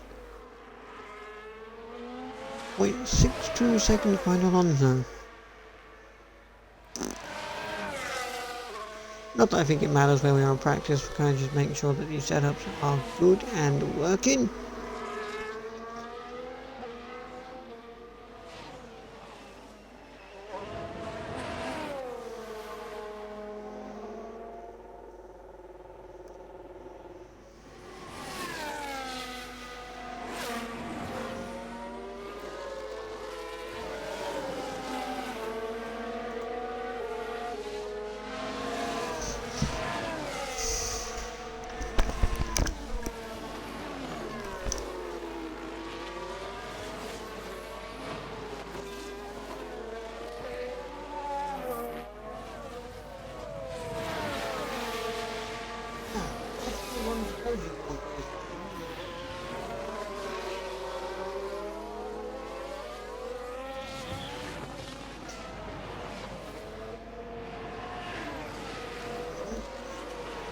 Open there, shall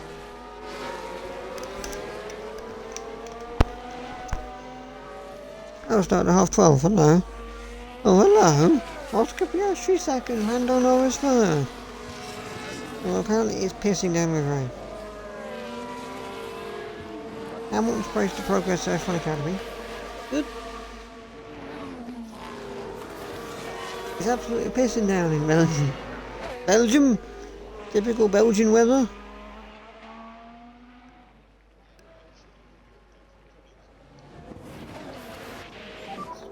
Tyre temps do look good.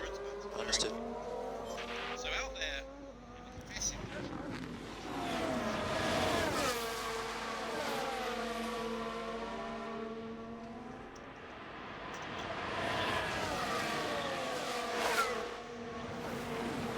Looking a bit wet out there.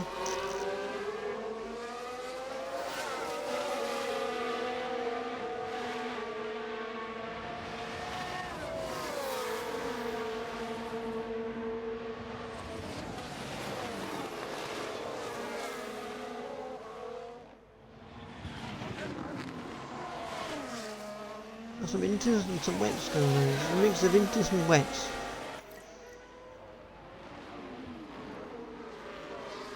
It's a mix of intermediates and wet tyres.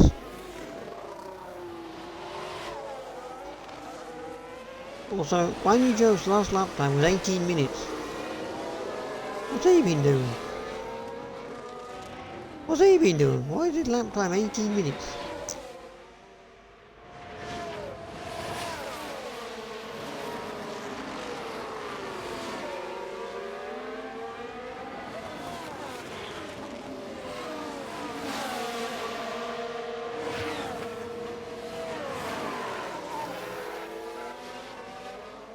Why is his lap time 18 minutes? What did we do? Oh, there's a bit of a yellow flag there. I saw it go yellow. Well, it didn't go yellow.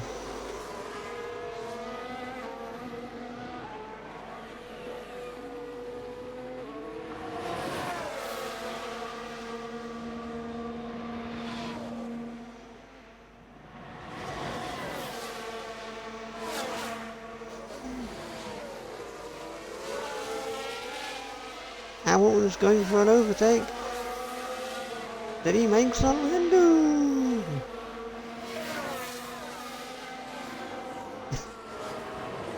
He clearly decided that. Clearly he decided, nah, Oscar Piastri's too slow for me, I want to go past him.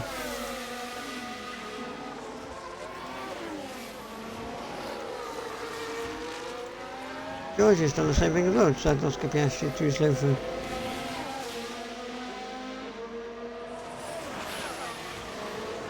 Verstappen 20th? Oh, he's not gone out yet.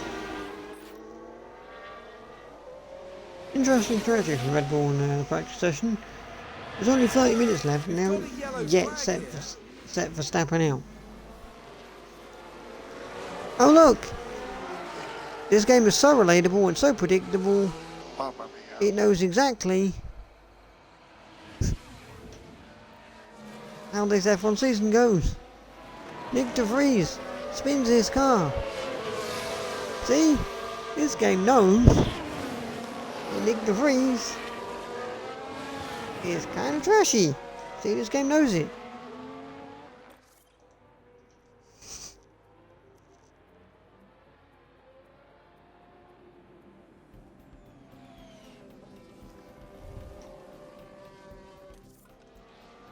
See, the game knows. You need to have Nick de Vries spinning.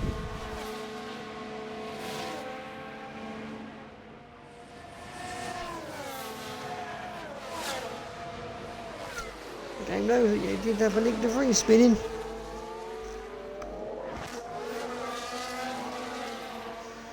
Ten out of 10, IGN, for realism.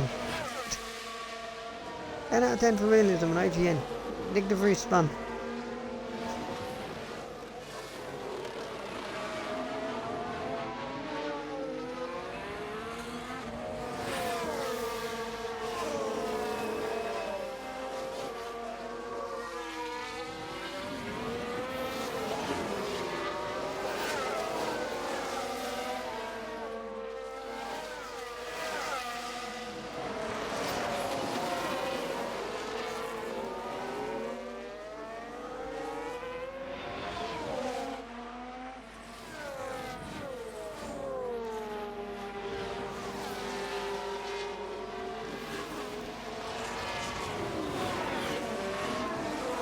So that's a bit of realism as well.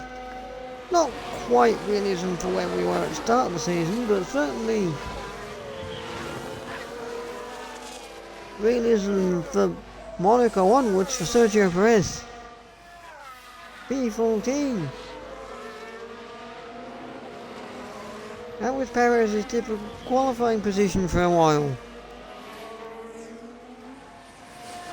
Like for quite a long time, that was Perez's typical qualifying position.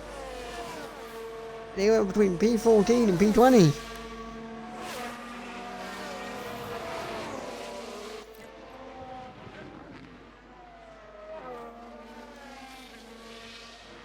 Yeah.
Give us a balance check. Balance check.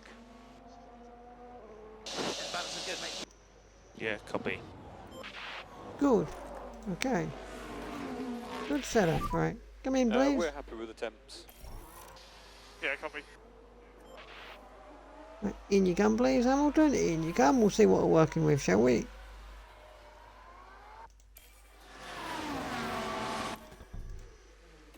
Okay, so let's see what we're working with. So, it's all kind of good. So that's good. Oversteer is good. Braking stability is not great. The cornering is now good, not great. Traction is good. Straights are good.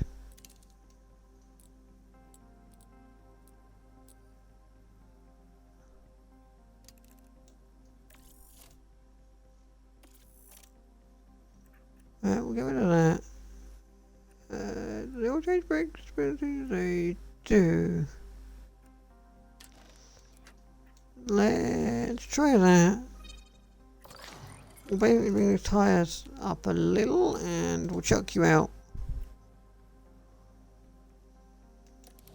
We'll chuck you out on a set of mediums.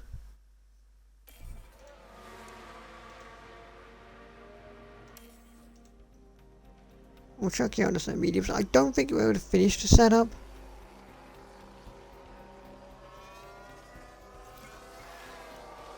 Before... I don't think we're able to finish before the end of the session, but we'll give it a go.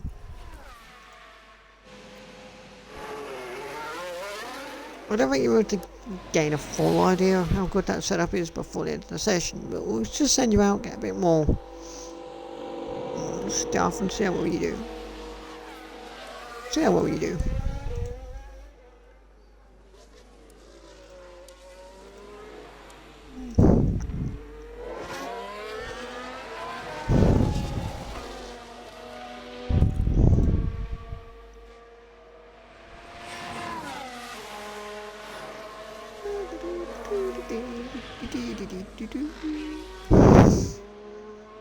Loader's up there in the 22s as well. Yeah guys, he's done 24 laps.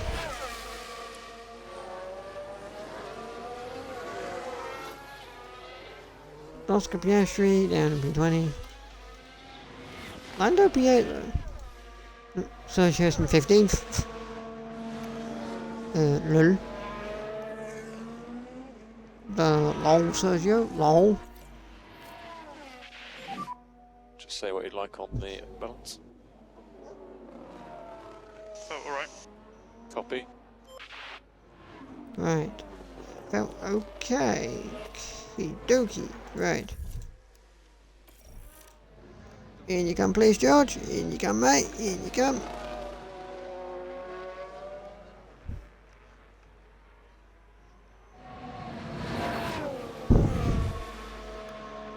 In you come, please, Georgie. In you come.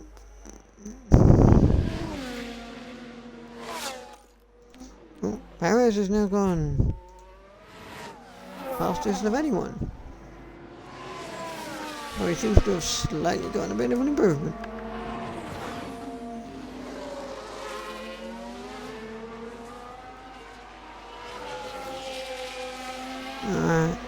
Again, I don't know. You will definitely won't get to go out before the end of the session.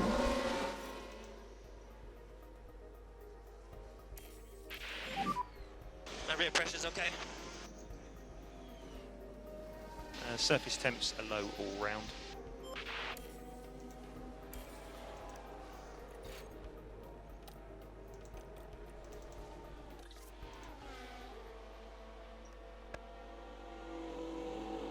There we go, in he comes.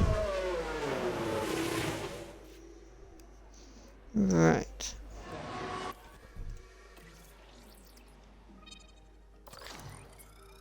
So that's optimal.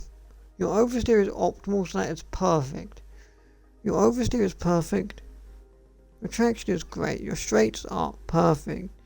Your corner is good, but your braking stability is bad.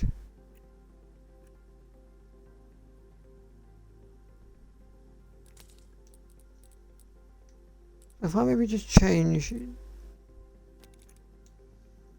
the toe out a little and chuck you on a set of mediums, we could. We won't get you back out. We'll get you back out before the end of the session, maybe, but you won't get to learn your setup.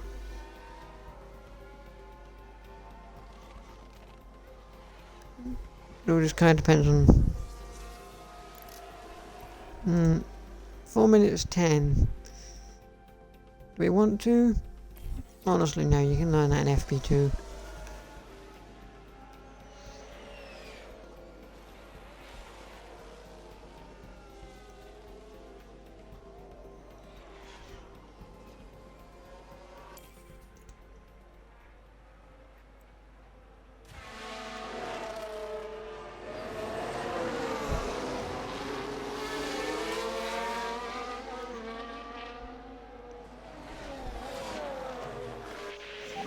Be right back. We have checkered flags now.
Whenever you manage practice yourself, use the time to experiment with the balance of the car. And make sure you give the drivers long enough on track to feed back on their car setup. Yep, thank you. Now why you told me that? It's only supposed to be new stuff you're telling me.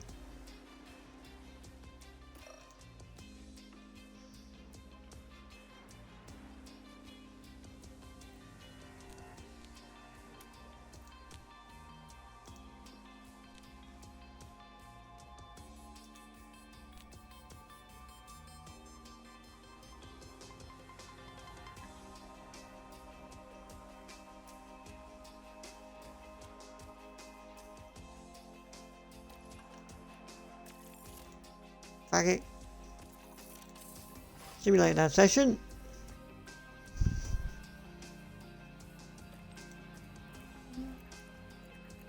Fifth and ninth. Setup satisfaction 89%, 75.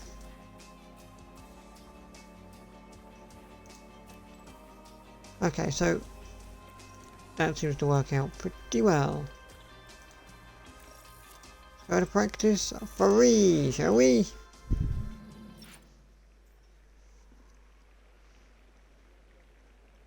Okay, session has started. Get Russell out now. Just before we send Hamilton out, so have a bit of a gap, but how are you feeling? Okay, so that is great, optimal, good.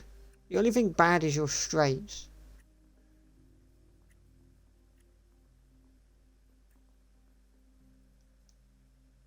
The only thing bad is your straights, so if I bring that down by 1.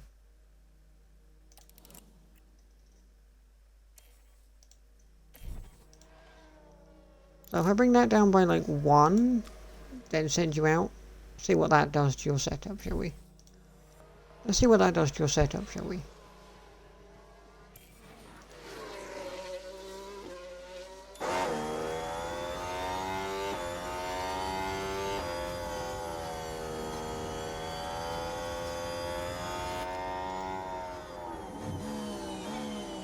Yeah, we'll see what that does to your setup, see if that makes you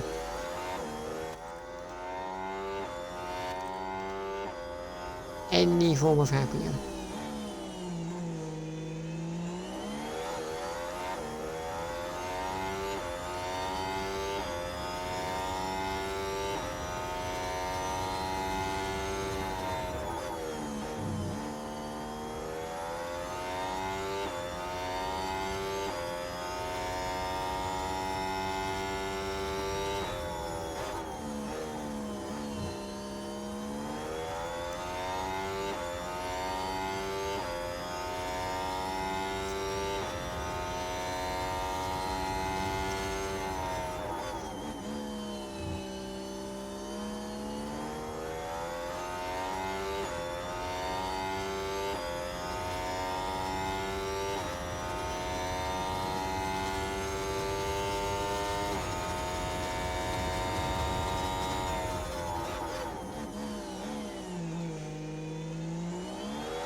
Also goes quickest, fine, whatever.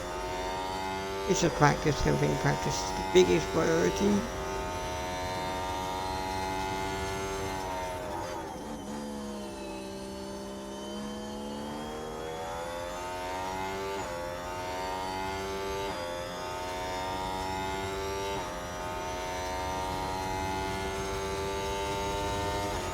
Hamilton is slightly slower.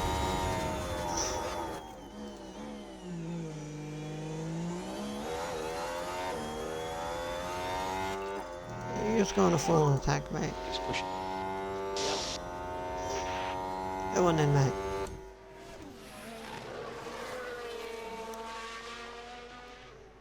Have I seen how they're doing qualifying this weekend? No? How's qualifying working? I haven't seen that one. How's qualifying working?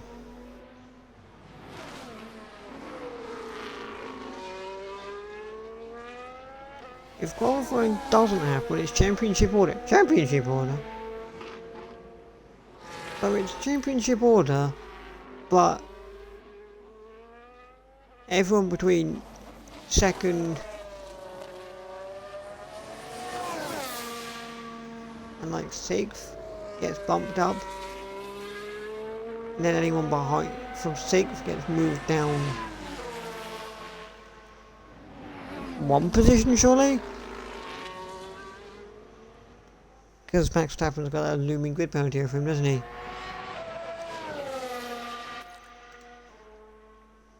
Because Max Verstappen does have that looming grid penalty over him. For a, was it a new gearbox, I believe? That's what in Belgian qualifying, is it? If it doesn't happen. Fair enough.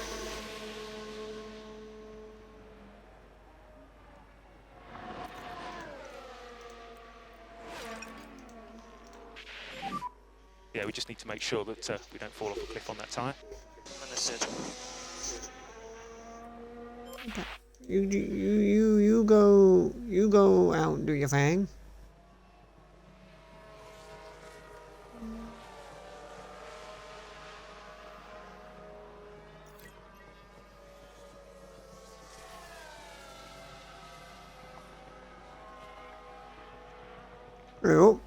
Hey up, quicker than Verstappen. Not quicker than Leclerc though. Leclerc is just bumped us. What kind of...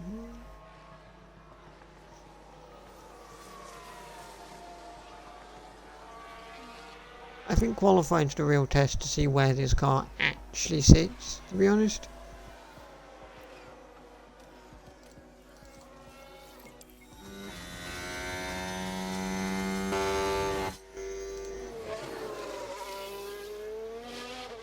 Qualifying's like the real test to see where this car sits, to be honest.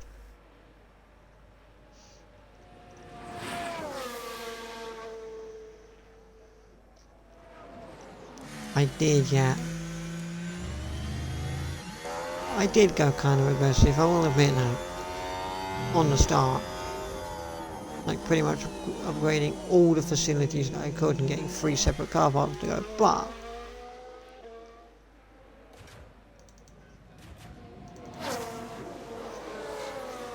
if I'm honest, I think the aggression of going completely just like straight in, full on aggression will... it might hurt us for a little bit now, but I think later down the line it will really sort of Give us help a out. balance check when you can. That's okay. Okay, copy. It's okay. Only okay though, so that's interesting. Maybe... so what's your current setup? It was 80 odd, what is it now?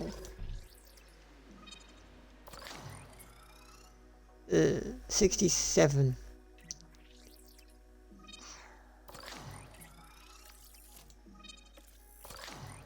Revert that back to there. So your straights are still bad. Okay, you just keep that one going in.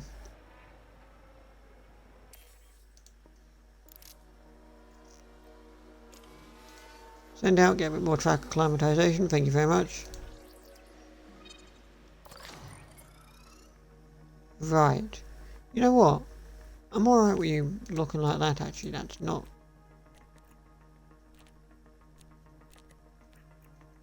too bad. You just chuck on a set of one set of softs. And out you go, get some more track acclimatization in.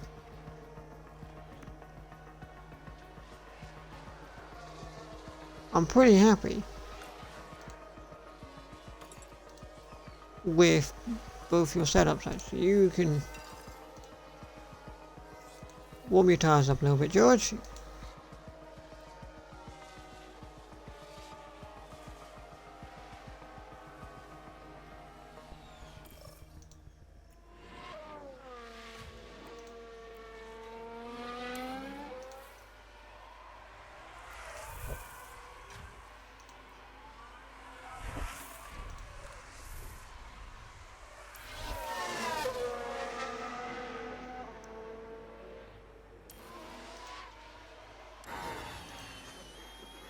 There we go, just give those tyres a bit of a warming. Warm up those tyres a little.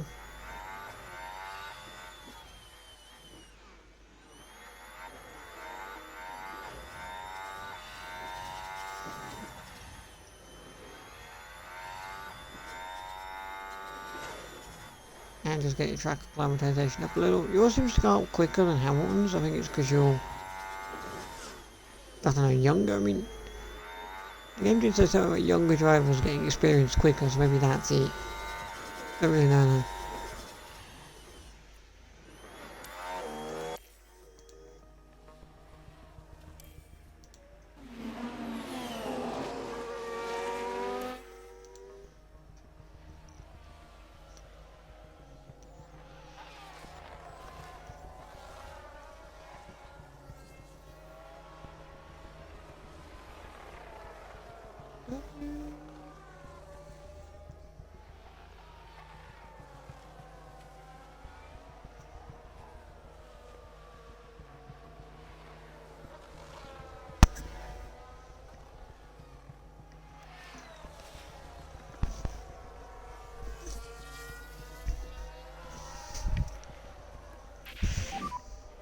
Let us know about the tyres.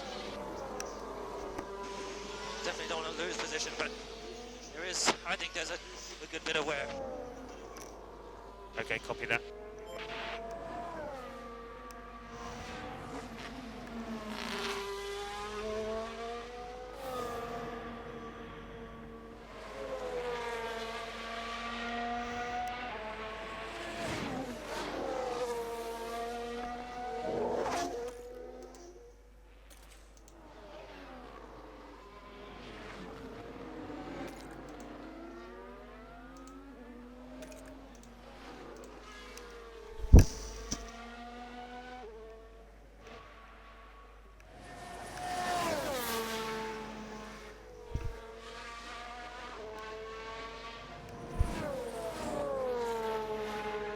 All seems to be going well.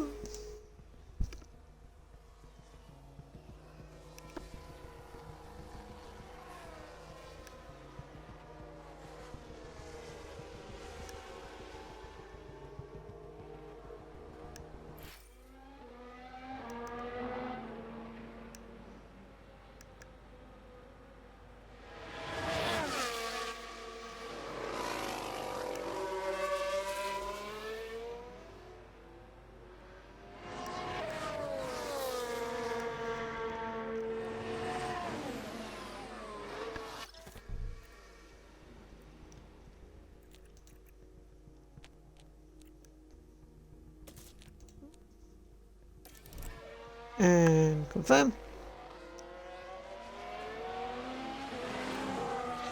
And confirm.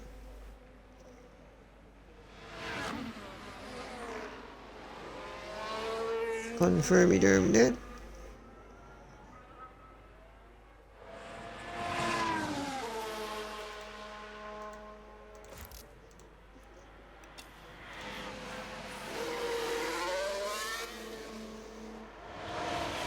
George is coming into the garage. How are your tyres looking, mate?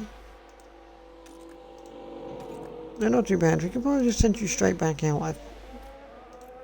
God, you're still pushing. Let's just manage these tyres. Copy.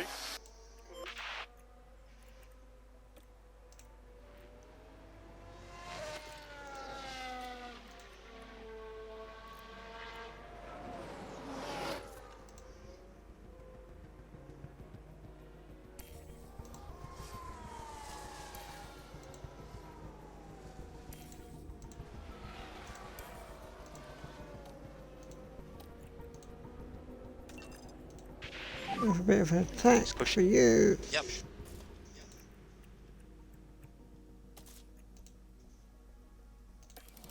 And you can just put those tyres on just to kind of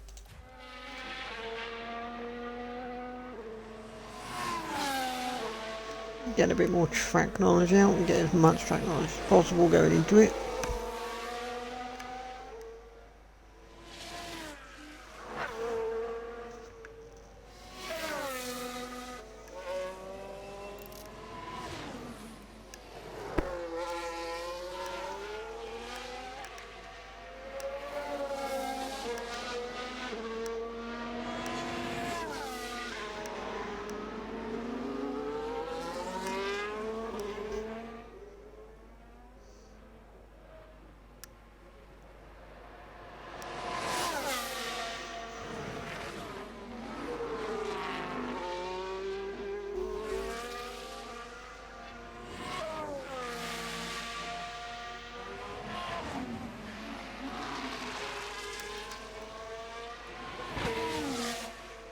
Get back out there.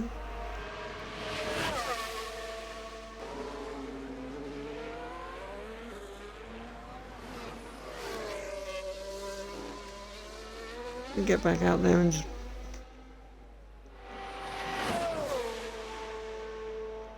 push it as hard as you can.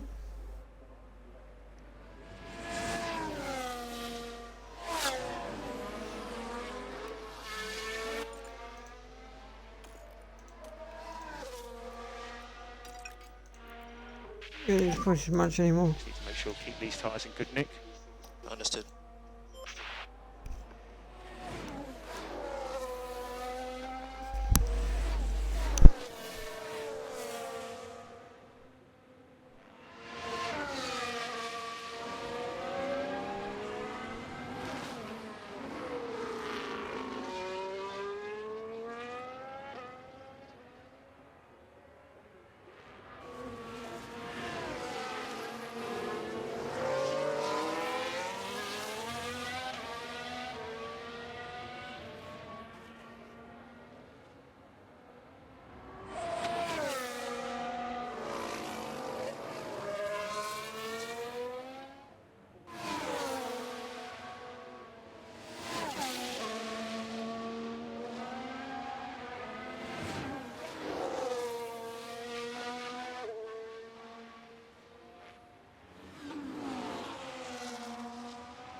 We're happy where we are on tyres.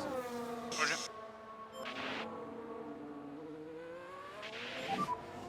Okay, so we've taken the flag.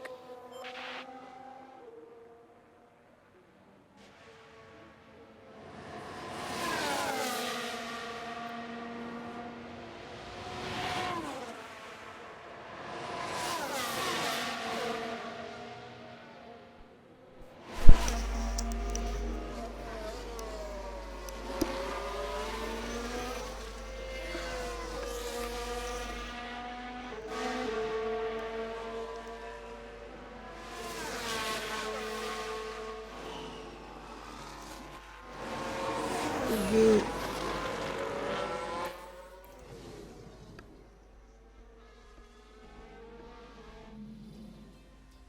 Yeah, that's not bad. We're kind of where you'd expect us to be, behind the Ferraris. We're kind of where you expect us to be, really. I mean, the Ferraris, they may have some questionable strategies and drop off again like they have this season so far. We'll see.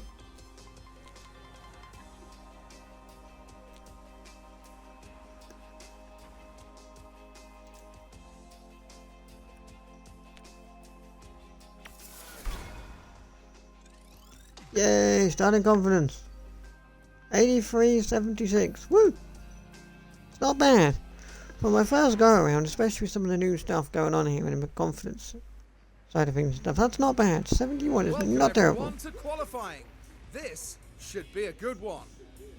Bahrain's track is dusty and abrasive, and even under the floodlights, qualifying is tough on soft tyres. Teams will need to use their tyre allocations wisely. There, of course, we've got Nico Hulkenberg. How do you think he's faring heading into qualifying? It's interesting because they weren't that fast in practice. I'm not sure if this was a lack of pace or just the team trying different things, but I imagine we'll see their true performance soon enough. So get yourselves comfortable. It's going to be quite the ride. You know,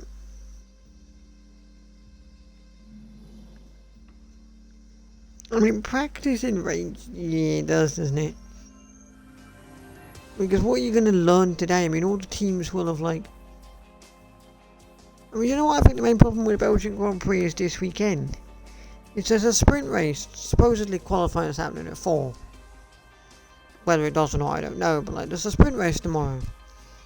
But it's supposed to not rain on Sunday, so then you've got to, like, sit down and think, right, teams have then got to sit down and think, right, do I make the car suited for the sprint race or suited for the normal race? Because I can't make changes after FP1. It's usually changes after practice, but there's only one practice session. So then it's kind of like, well, what do I do? Do I make the changes?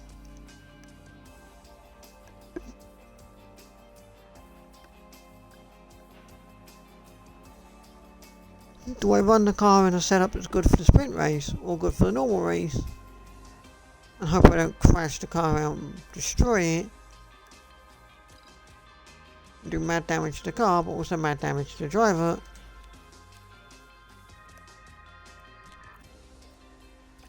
You know,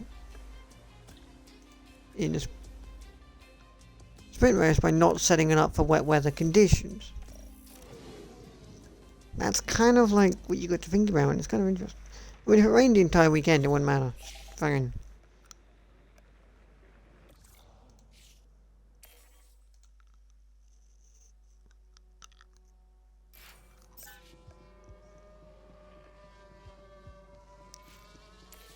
Verstappen goes out immediately, Lord Stroll goes out. We'll wait till it gets to there. We'll go send George out now. Oh, a little bit of a gap, and then we'll send Lewis out there.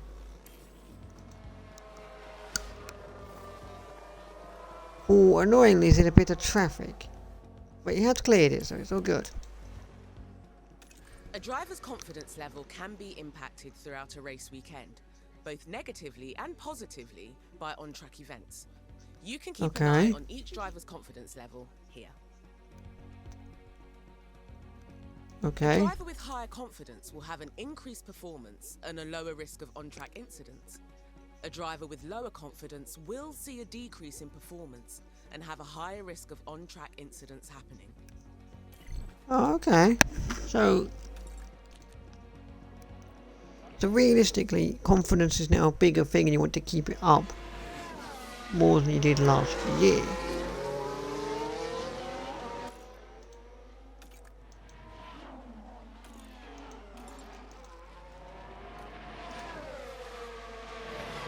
So his confidence is currently high and I want to keep it high, apparently. basically keep his confidence high. Is yours high? Yeah, yours is high. So the higher... his confidence has gone up. Interestingly, George's confidence went up a little bit there because he got a fastest sector too, which means he's got a bit more confidence in himself, which is good to see actually.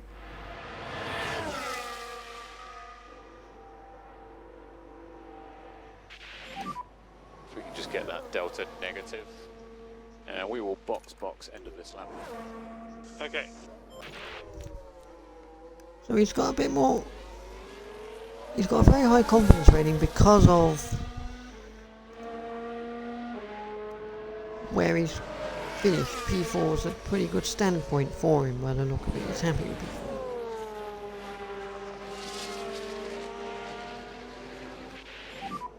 So keep that delta tight. So box and call the car. Okay. His center confidence is also very high. You've got to have confidence very high. P3 is happy with that. And I'm right with P3, we can send him out again. We will need to send him out again because I'm not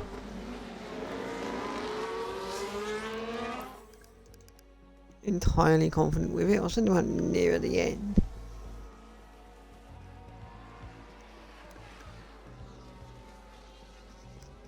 I'll send him out near the end. Actually, do you know what I should be doing whilst I'm waiting?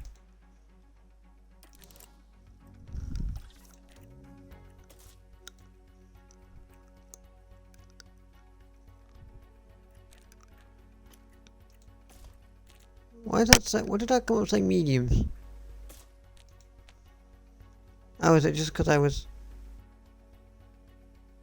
dragged the mouse past the mediums? Possibly. I was about to say, maybe just go drag the mouse past the mediums.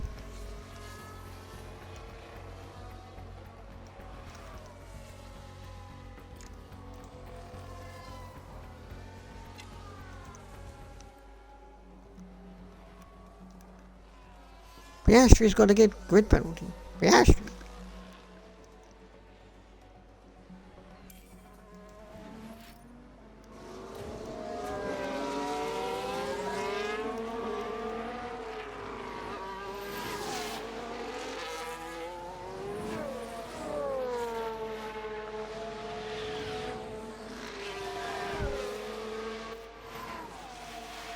So George is...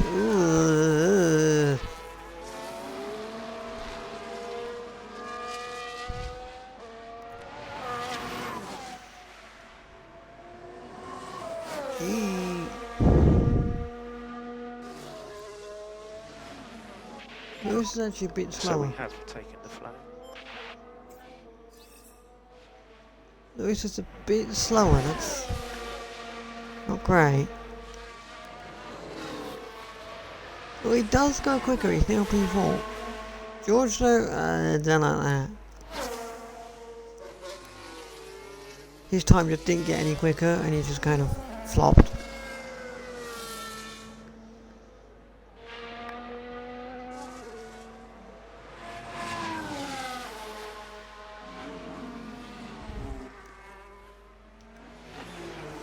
P30 protest. He's in the drop zone.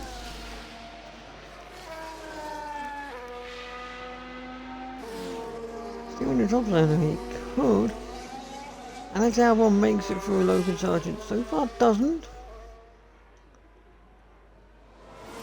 But there is still a chance for Logan. Logan can still do something.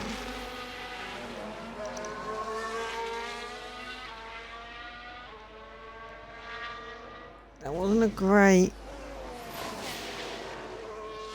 quality position for George at P12, but P13, but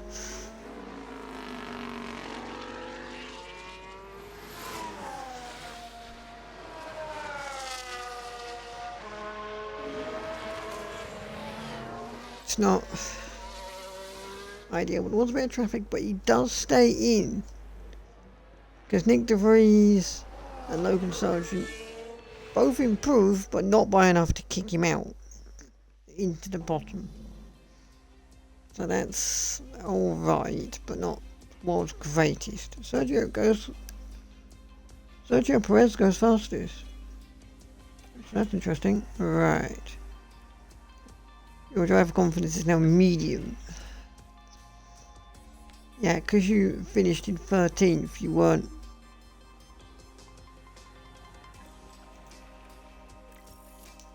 Because you finished 13th, you weren't overly happy about that position.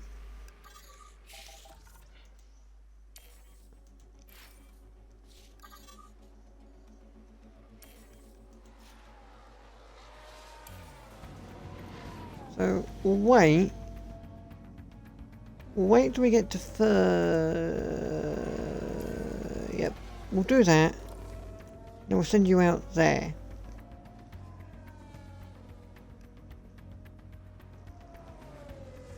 And then we'll wait for potentially Alex Albon to reach the main straight. Yeah. And then we'll send out Hamilton.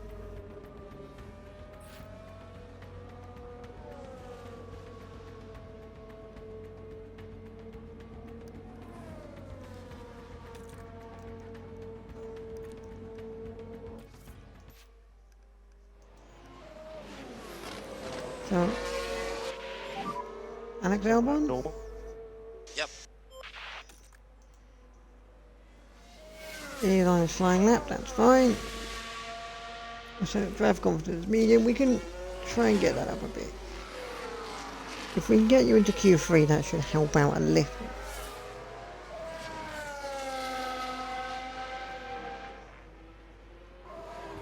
I think your main issue was you kinda, on your last lap, on your flying lap, you just, in Q1, you kind of just got caught behind everybody that was on out lap, so you're trying to overtake them and it kind of just got off this time a little.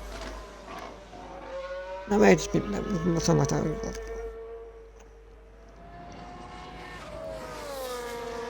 But hopefully we should be able to get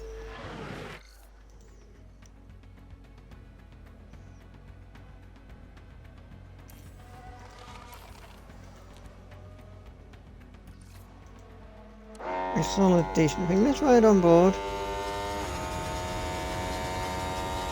Let's ride on board with George on the Vitacam, because why wouldn't we? Circuit's all clear. Good to go.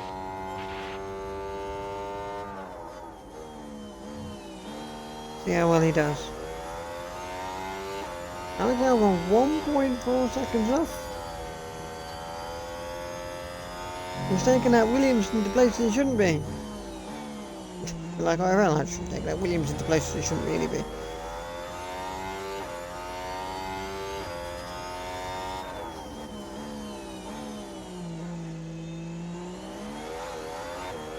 Oh, careful round turn 10, George, careful.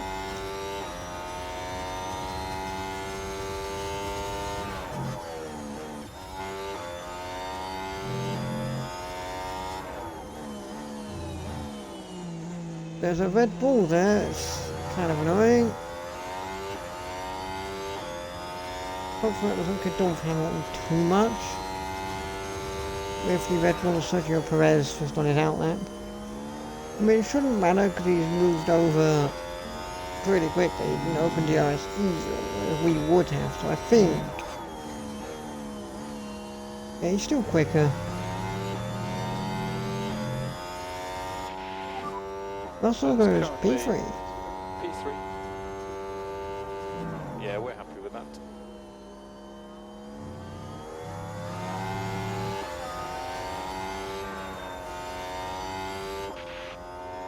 Hamilton goes...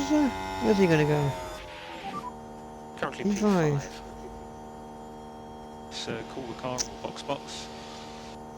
Understood. Drive confidence very high, your drive confidence. He's happy with that one, but I kind of wasn't. Because I know that we could have done at least a P4 or a P3 with Hamilton there. But it was kind of just that ever looming thing of Sergio Perez was just lingering.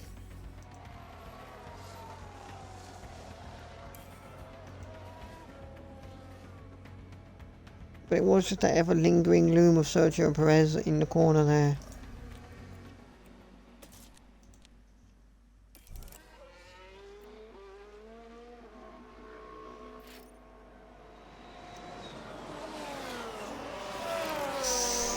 But I don't think there was anything I could. Whoops. I didn't mean to click that.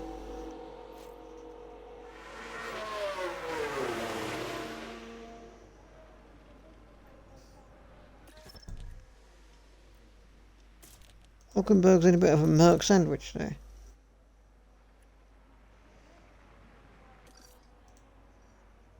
Hulkenberg's put himself in a bit of a Merc sandwich there.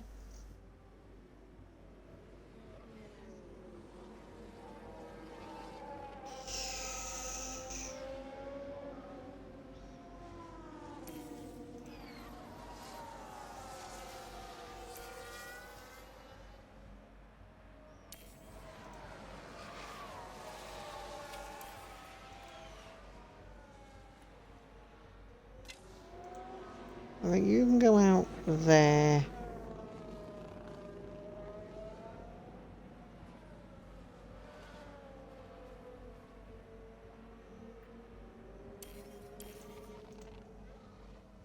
And then you, Mr. Lewis, can go out there.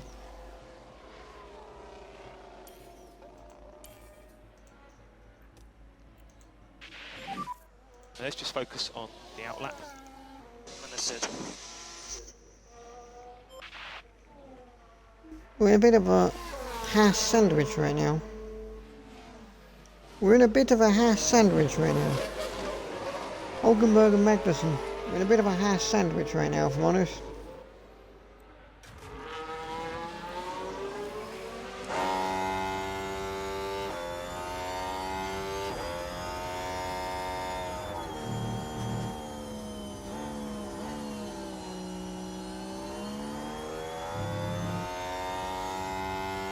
Esteban Ocon improves, which pushes Lewis Hamilton down into that drop zone. So he might be going out in quali, potentially, question mark. Clear ahead.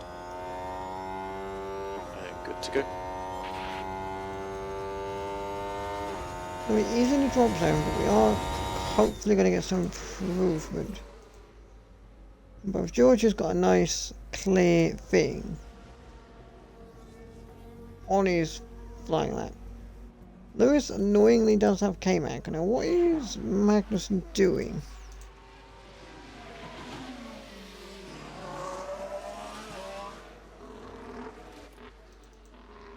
I don't know if he's on his out lap or not. So the circuit should be all clear. So you're good to go. He's on his flying lap. He's on his flying lap as well, which is kind of vaguely annoying, but bleeding. But hopefully we should still be better than him. Because there's going to be some improvement anyway. I would assume Gasly would get into the shootout.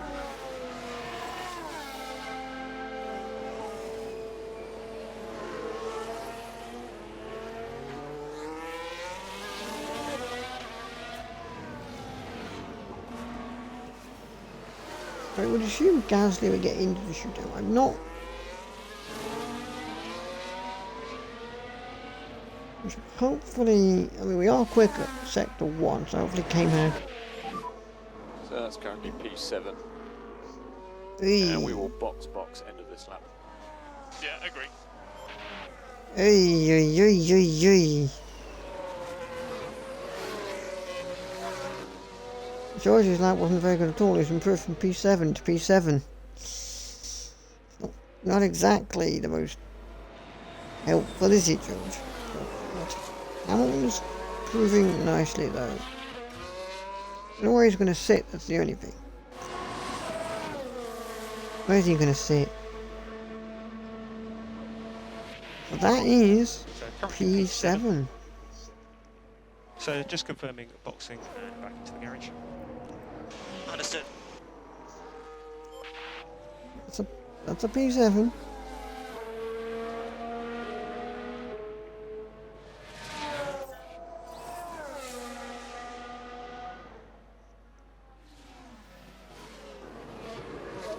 Hopefully, we should be okay. Because even if Kevin Magnussen improves, it's like even if Kevin Magnussen improves, well, he's actually done, I think. Because Kevin Magnussen at the same time as us, he's out. Ocon is out. Gasly did improve and knocked Ocon out. P8. So we are safe. The only person that could Good. have really sort of could done for us would be Yuki. No. I think we're solid. I think that's a solid. Both drivers in Q3. Seems like a solid Q3 for both drivers. Unless K-Mac can do something. Because Yuki, he couldn't do anything. Because Yuki couldn't do anything. Gasly improved but couldn't do anything.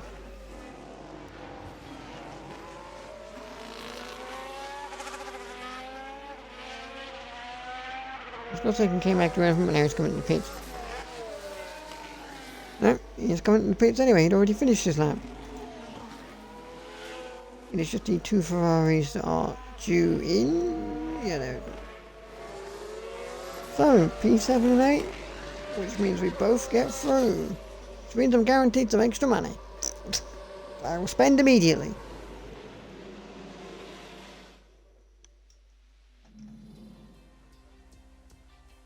That's solid.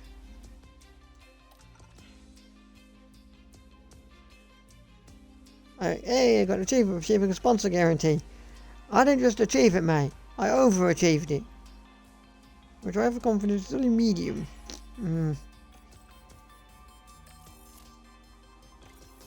Go. Let's go. Boom, boom, boom, boom.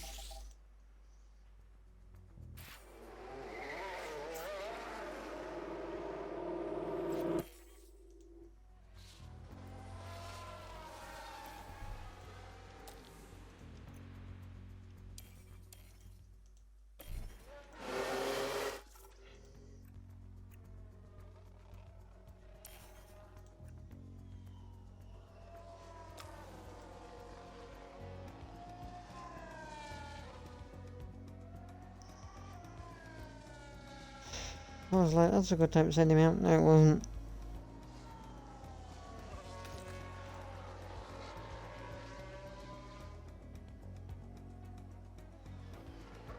It shouldn't be a massive problem.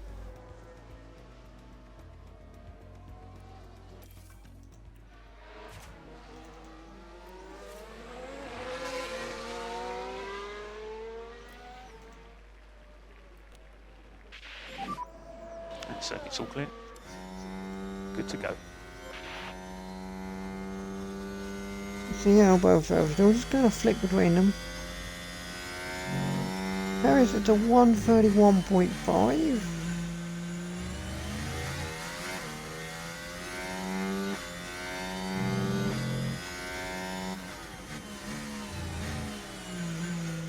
Okay, 1.5 for Sergio.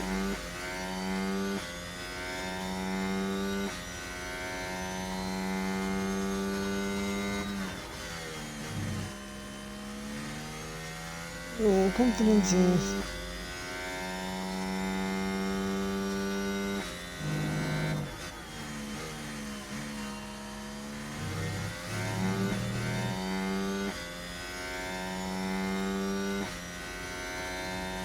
We're getting there.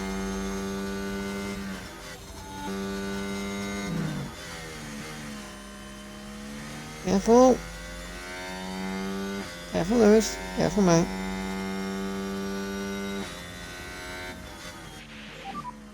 So that is P6 currently. I'm not happy. I'm not happy with that one.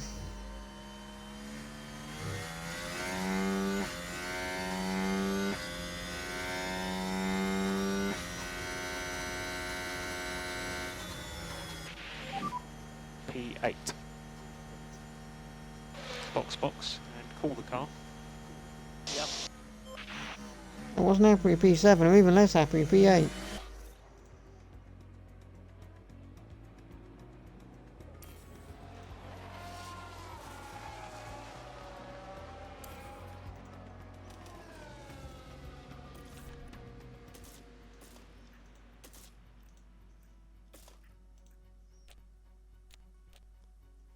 Do I have any news of Dice like that? I don't.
I'll send Hamilton out once Perez gets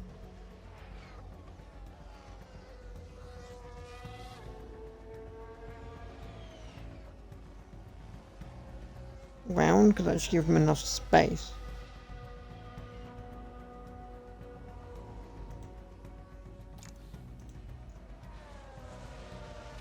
Oh geez, that my idea didn't work. There's a bit of traffic.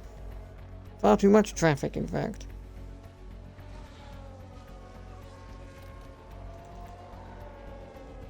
My idea didn't work. There's far too much traffic. It's a bit too much traffic outside now. My idea isn't quite. I was like, because if he goes after Perez, there's a good sort of gap, but then Hulkenberg and Alonso had exactly the same idea.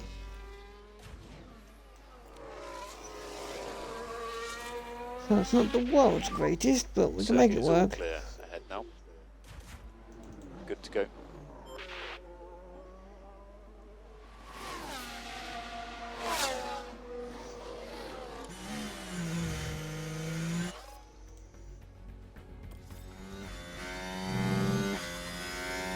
I mean, George has got literal clear space. He's gone out at the prime optimal time. He has got complete free air, complete free space to just go for it.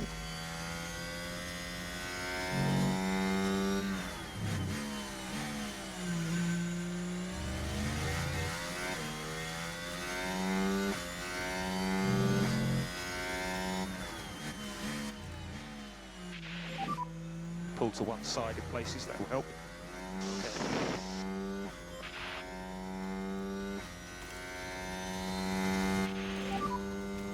circuits is all clear. Good to go.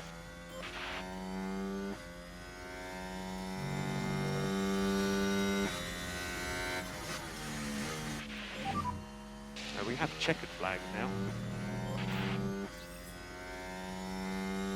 Session Georgie on his flying lappies.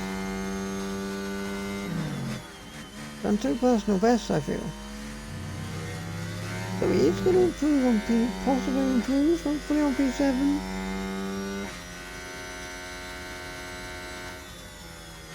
No!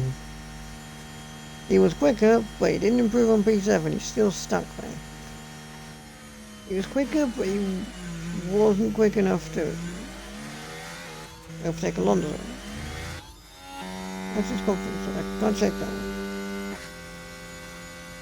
one. Alonso does have very high drive confidence, so he's feeling good.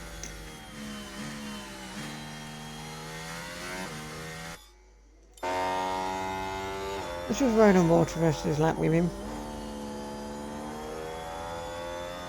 That's not Lewis. That's Lewis. There we go.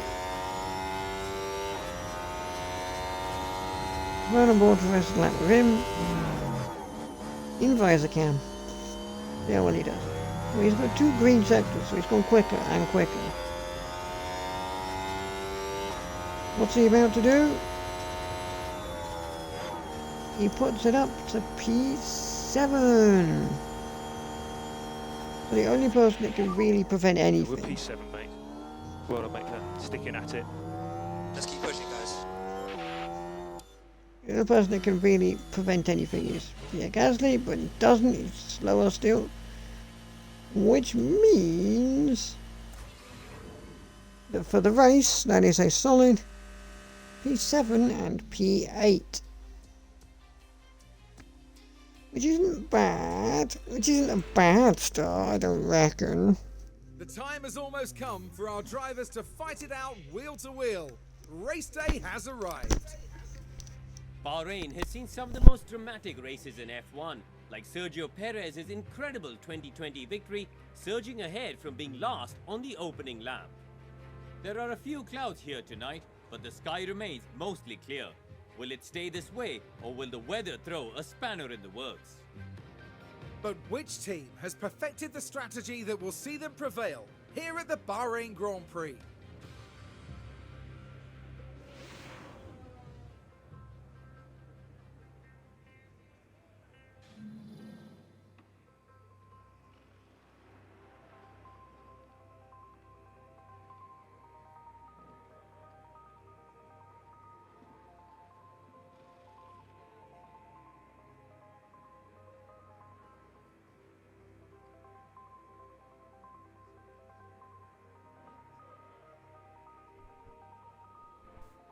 Anyway, what I'm going to do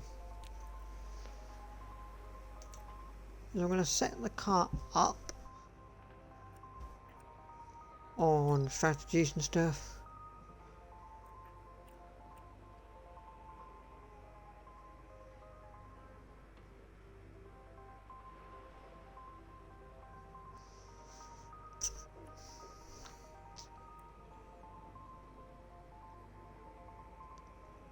I'm going to set the car up with strategies and stuff, and I got another achievement. Yay, Plan A.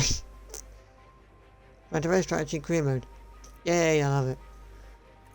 I got an achievement called Plan A, but I clicked Plan Z. So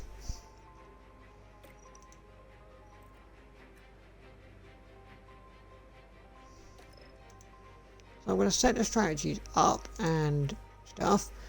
And what I'm going to do is, before I do anything, I'm going to take a quick bio break.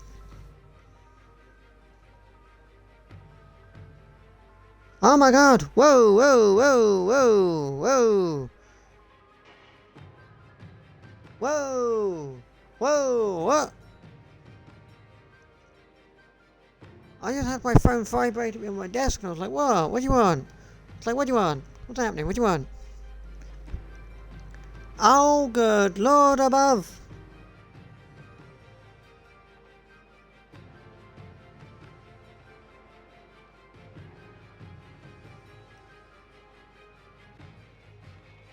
Otmar Zafnar. He's leaving the Alpine team. Ooh, mid-season. What? What? What? What the? The Belgian Grand Prix is going to be his last Grand Prix. He's leaving over the summer break. What? Huh? Otmar?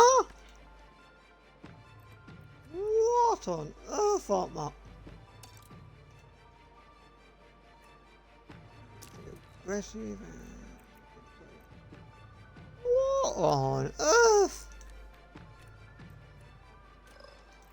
Otmar is going to leave after the Belgian. What on earth? My God. My God, sir. Good grief. That is not the news I was expecting today. I was not expecting to see breaking news. Alpine confirmed team principal Otmar Zafnar. Oh, and the sporting director as well. Holy. It's not even just team principal Otmar, it's a sporting director. Alain Permier leaving. Oh my God. A massive change at Alpine. First of all, Ryan Reynolds has bought the team. Secondly, we're getting a new team principal. And a new sporting director. Good Lord, Alpine has seen some changes this year, fam.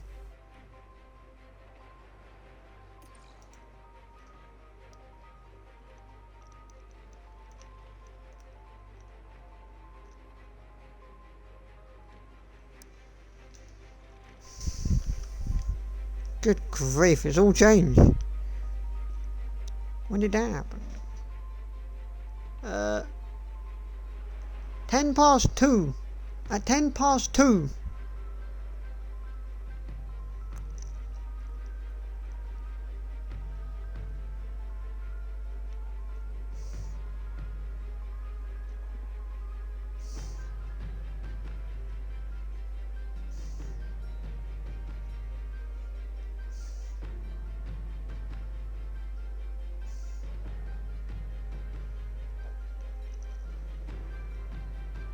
Ten past 2, they announced that there was going to be those changes, which is crazy!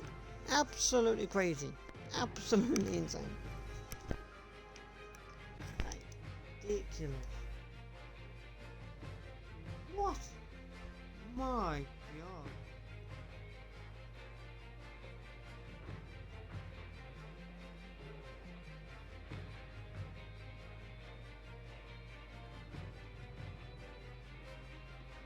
Oh, I haven't read the rest of it. Apparently we're not finished with the Alpine leavers. Pat Fry is leaving Alpine to go join Williams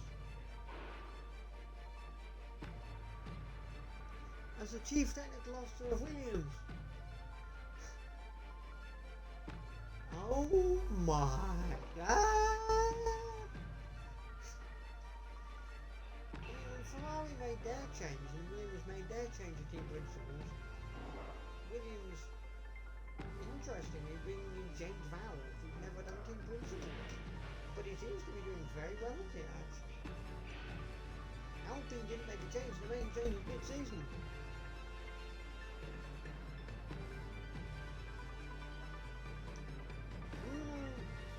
Vice President of Alpine Motorsports will assume role of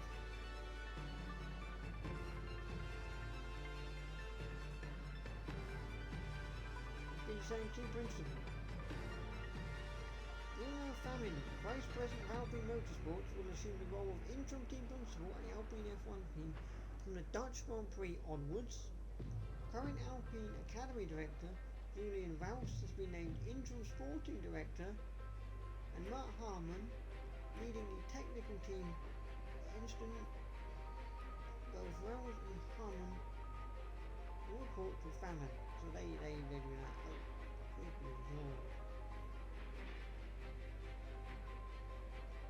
Good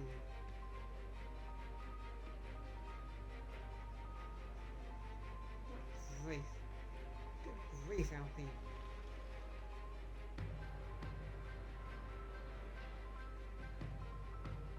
Grief, Alpine. Good grief. Make massive changes. Out of nowhere. Absolutely nowhere. Anyway, what I'm going to do is I'm going to head off, get a good bar, but get some food, get a drink and stuff, and then I'll come back in.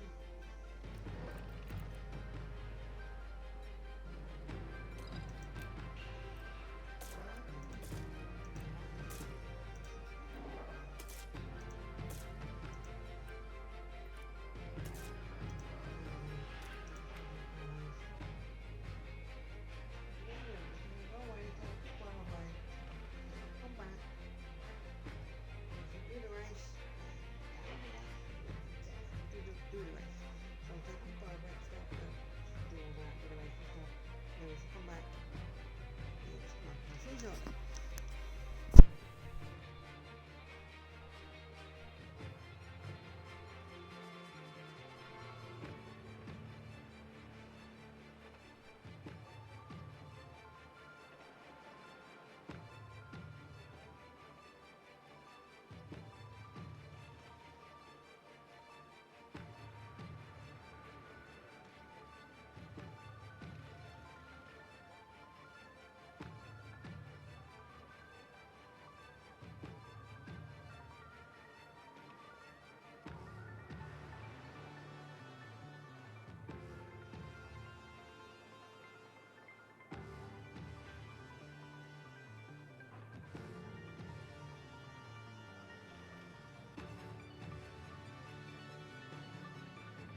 Right, here we go. We have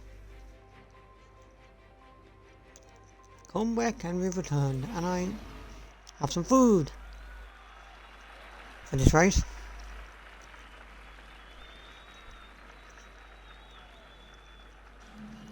Here in Sakir, the floodlights are on, and it's nearly time for 57 laps around the Bahrain International Circuit.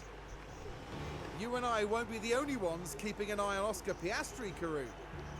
Not a huge surprise to see them on the back row, but they've certainly got the potential to move up from here. But just what will happen here, your guess is as good as mine. That's interesting. It doesn't always show our team anymore, it shows the other teams. This Huh. is it. The Bahrain Like real Grand F1. Prix.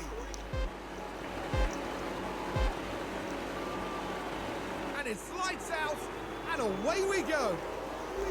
Yeah, right, go on. A little bit of a push.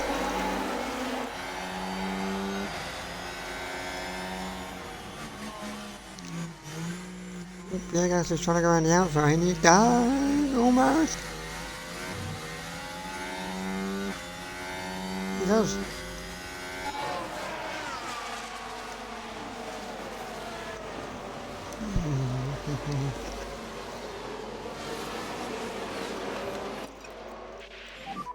Yeah, we just need to make sure that we don't fall off a cliff on that tyre. Understood. Georges.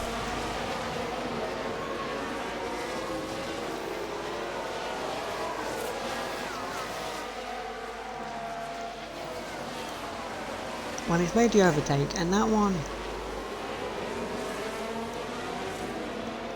Well, I'm kind of thinking maybe see how things go for Lewis, maybe put him on hards. See when his medium tyre really starts to flop off. Then when his medium tyre gets like 20%, I'll bring him in, stick him on some hards. Depending on the lap anyway.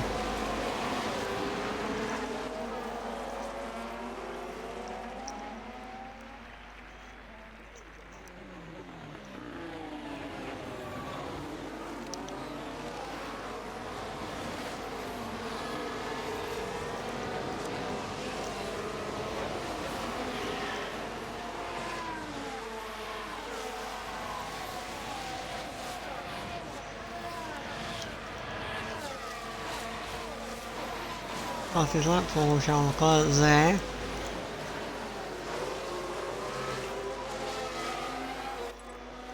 It always pays to talk tactics with the drivers.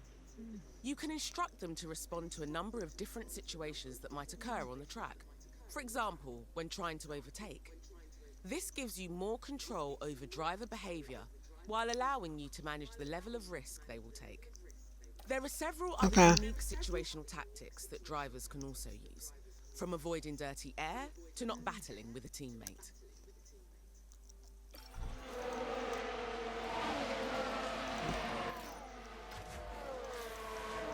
Defend, please, Luke.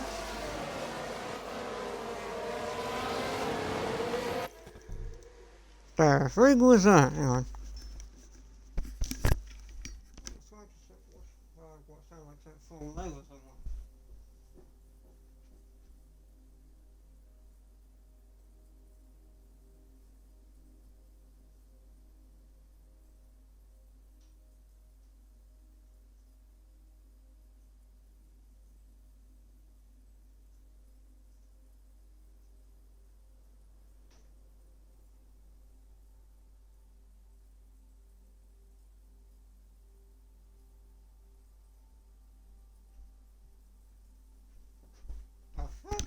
I've no idea how, but I thought the shampoo fell over in the shower, in the bathroom.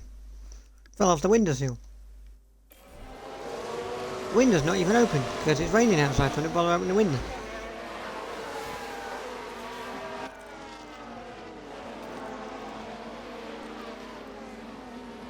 My confidence is high, and yours is also high.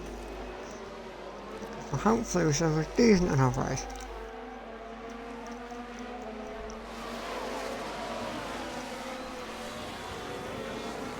It isn't.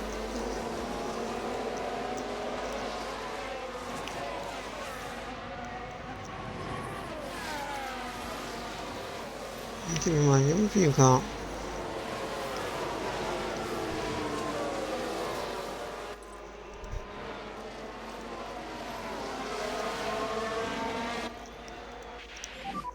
Just show me what you've got then. Yeah, coming. Come on.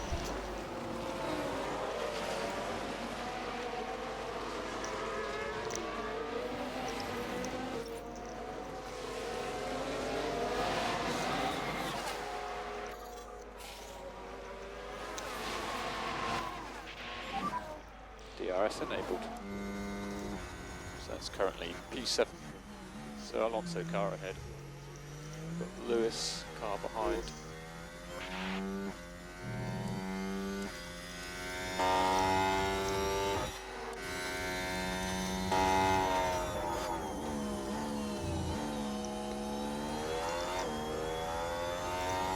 Come on. Make some aggressive overtakes, mate. Ready? Hamilton overtakes Now we're Hulkenberg. with Lewis Hamilton here. The opportunity's there.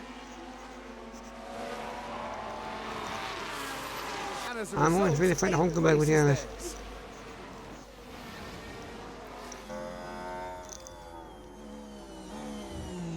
theirs. Come on.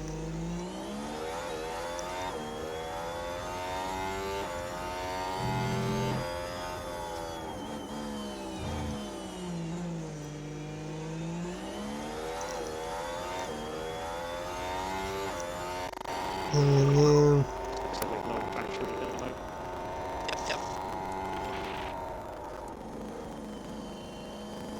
Now, Hulkenberg doesn't matter too much because he's on a different strategy to us, he himself.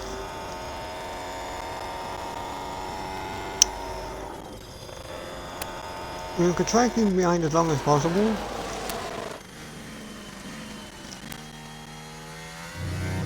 And just be a nuisance, quite frankly.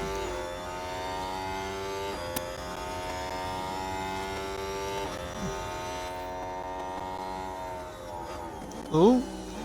Oh. Yellow, yellow. Alright, copy that. Hey, look how accurate it is. Nick de Vries spinning.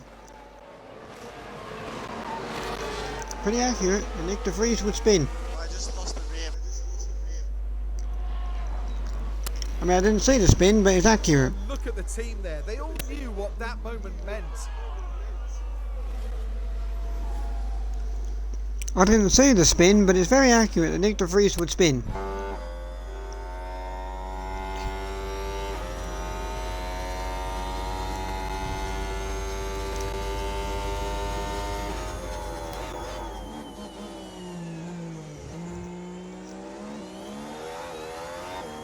Annoyingly. Alonso's pretty much gotten away from us, but Alonso's still there. Just annoyingly. George kind of got stuck in his DRS train that he couldn't get through. Of Alonso and the Strolls. That's kind of annoying, but what can you do, eh?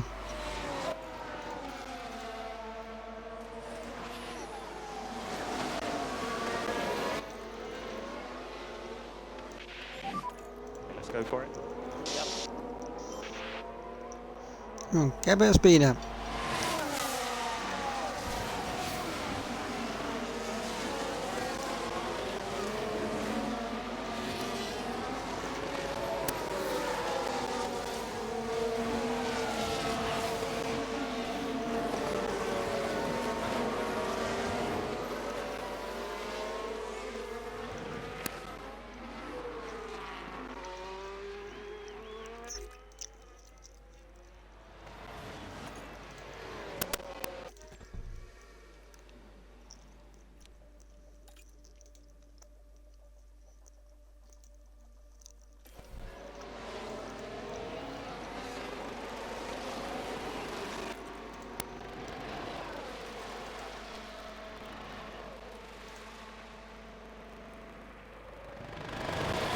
Oh jeez, Hamilton's in a bit of a DRS train right now.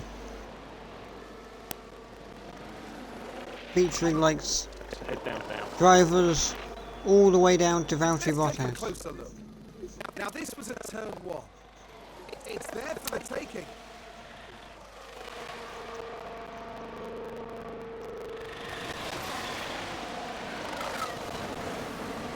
And Nico Hülkenberg gets himself ahead. Alright, it's annoying.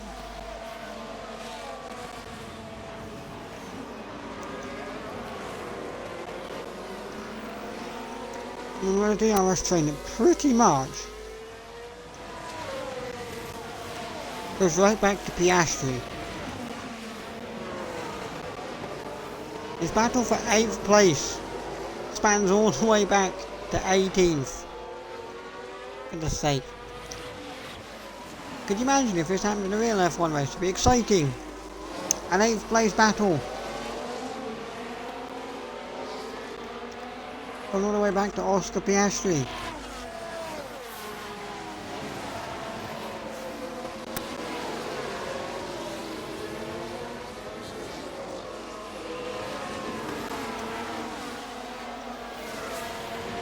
It's been amazing excitement.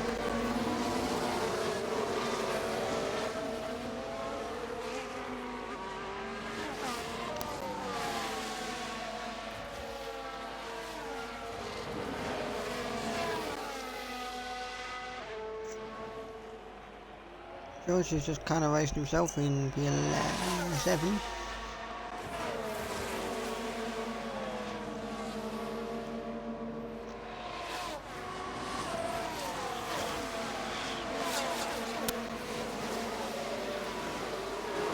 Oh my god.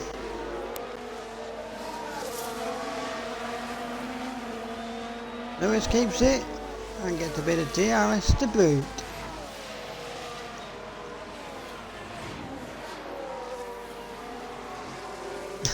Look at DRS train.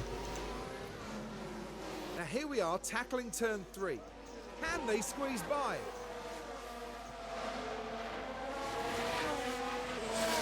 And they move into 9th.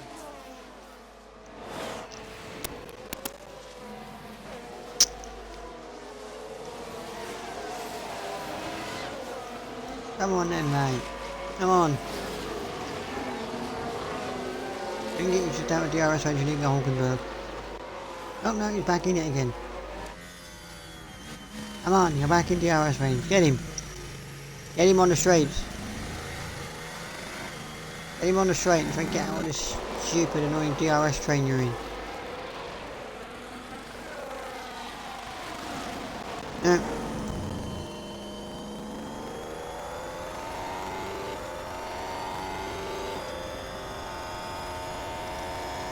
No, he's not clearing it.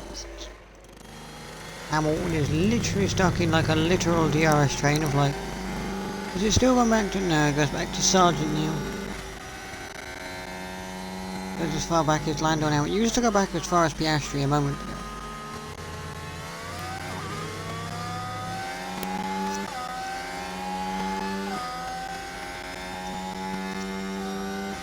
Hold him off!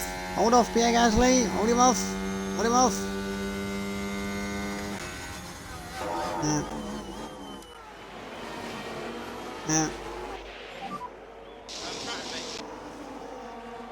Just do the best you can. Okay, don't worry about it, we get it. It's okay. We get it back. You can have it back, also, I think... Oh no. Jake Gasly's on the same strategy with us. Yeah, realistically we want to overtake him again. And we want to keep ahead of Max and Ocon, Tsunoda and Albon. I don't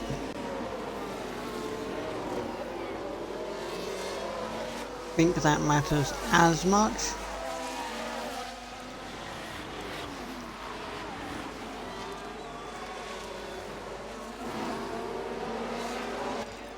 Go on, attack. Just keep the pressure on Lewis. You can do this. And push on fuel.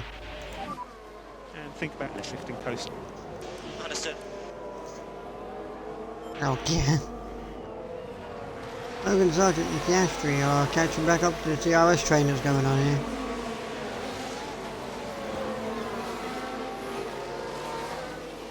Come on. Come on, Lewis.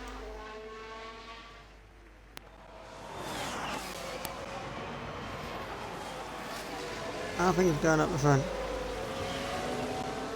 Or she gets stuck in it. I think it's going up it. Carlos Sainz trying to go for the race win.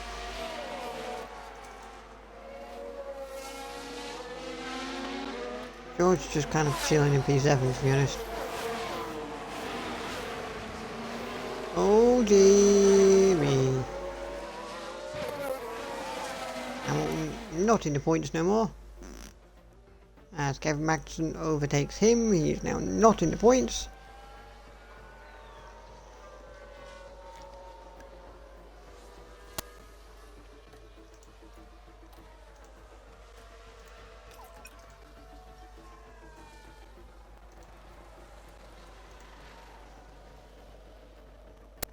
Here's the replay.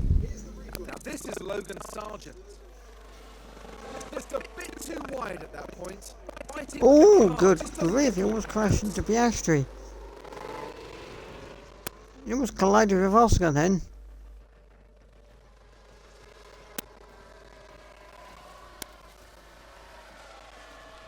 Now we can see what happened. Now this happens down at turn 8. There's the opening. And that's 10th place and up into the points. Kevin Magnussen looked like he had a lock up there.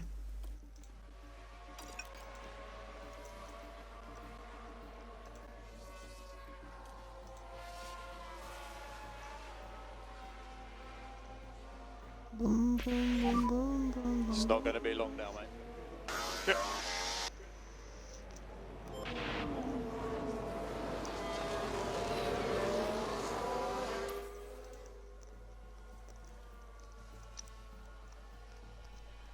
Hey, hey, hey.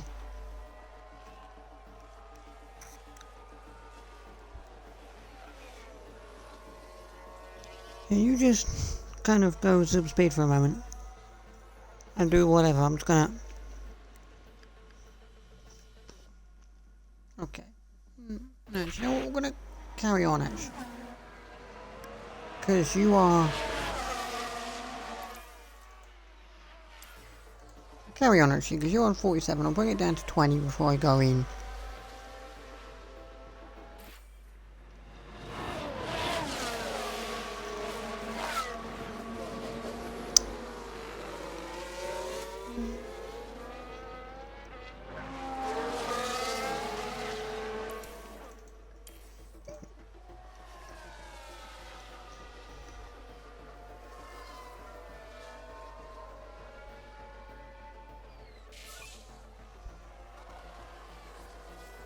Lost his lamp for Verstappen.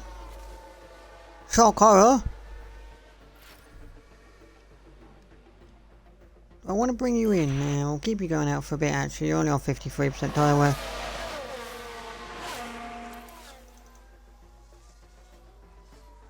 To be honest, you can stay out a bit more, mate. I feel like you could stay out a bit actually.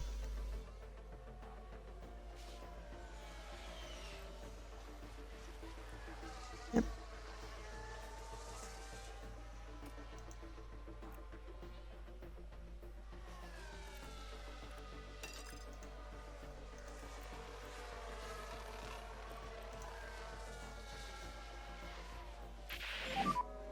And if you could just give us tyre feedback. Tyre's not good, to be honest. Copy. Where are you, mate? Mate, you do one more lap.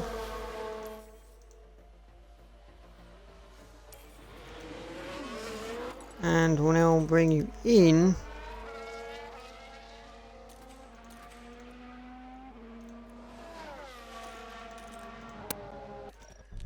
Bring you in now and we'll chuck you on a set of hards actually. Copy, box. Chuck you on a set of hards to be honest.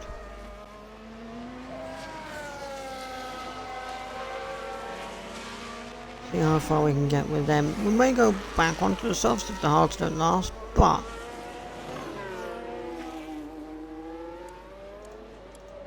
see where we go from.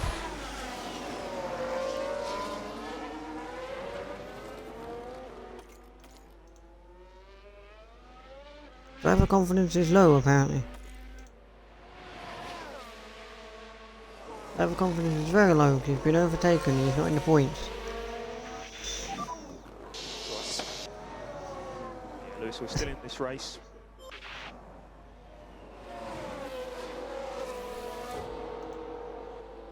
See, here we go. Coming into the pits is George. 2-point eek.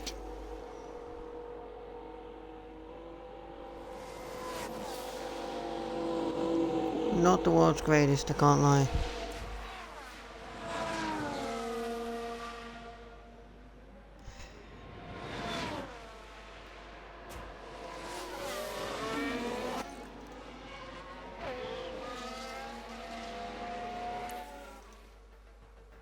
Not the world's greatest, I can't lie.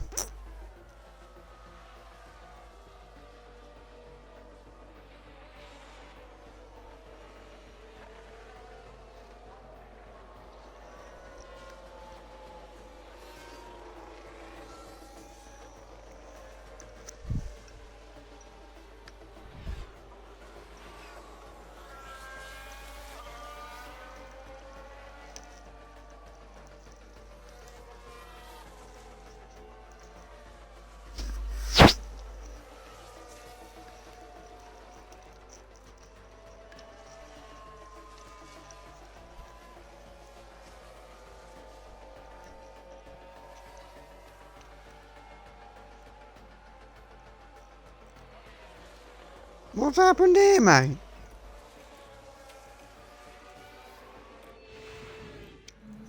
F Max has gone spinning. Whoa.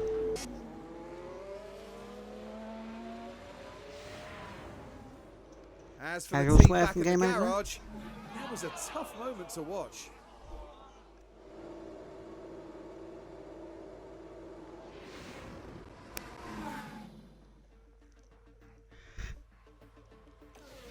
Oh, Carlos Sainz had a pit We've stop got issue. Sainz making the pit stop. And it's in that moment right there, that things go wrong. Oi, Ferrari couldn't get a, they couldn't get a jack off.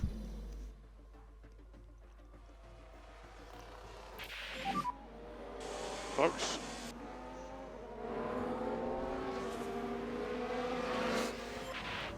Oh, It was George Russell involved. Well, things are okay at this stage. The brakes couldn't cope. Now they did leave it very late.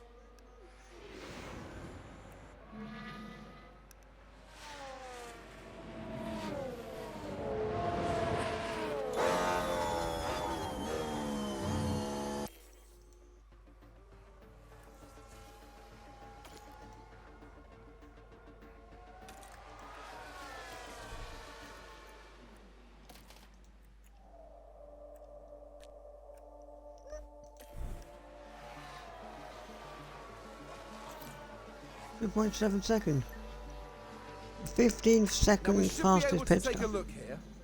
Right, so this was the fourth corner. It's certainly inviting.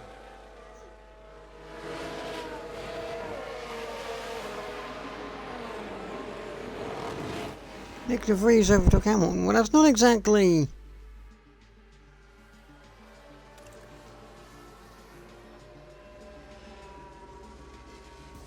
I wouldn't exactly say.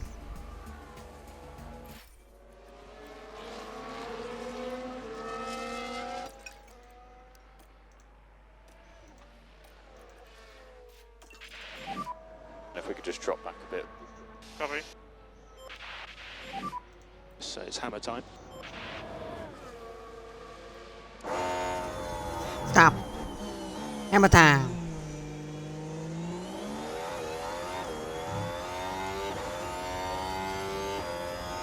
Hamilton is one lap behind. He's slow. I don't know why he's so slow today.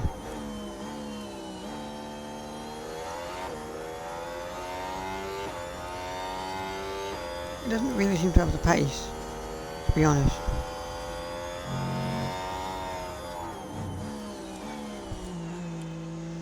Not really much to do.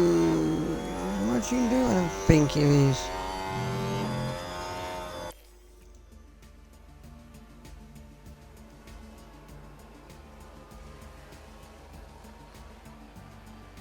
Well, I'm basically just getting to push on tyre speed now and the end and see what you can claw back, to be honest.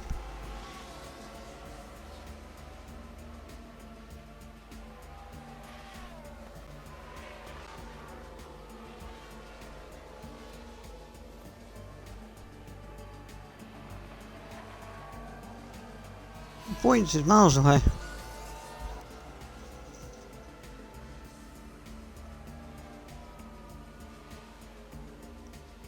Come on.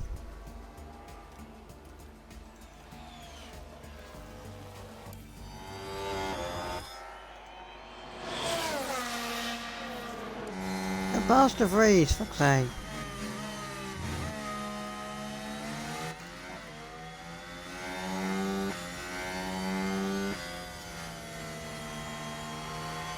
Come on, get past his Alpha Tauri, mate. Come on.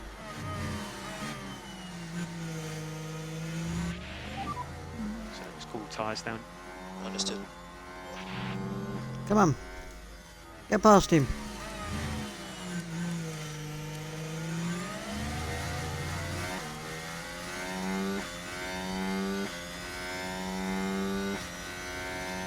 My God.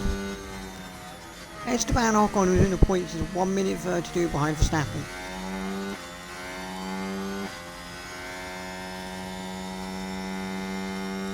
Alex Albon looking possibly going for an aggressive one-stop strategy as well. I mean, the aggressive one-stop for Lewis has not paid off because he didn't have any pace on those mediums.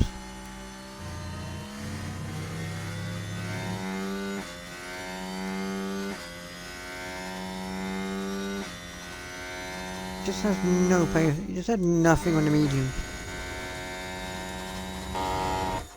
His medium tyre pace was like non-existent.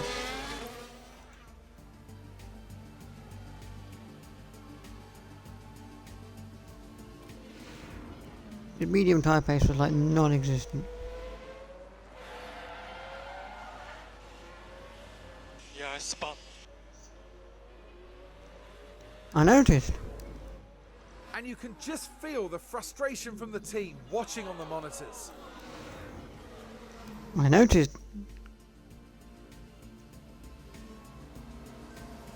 It's just not. I don't know what it was for him today. He just didn't have medium tyre pace. George had much more pace on them softs than Lewis ever had in the medium. Do we get to the top of the TEP window? Let's take a look at the replay. Now we're just proceeding through turn 4. They decide to give it a go. And that sees them.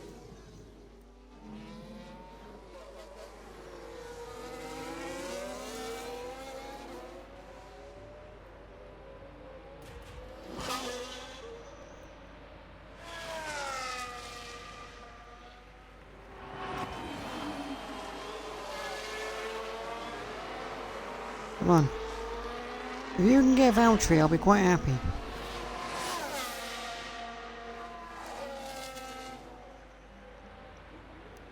And get Valtteri.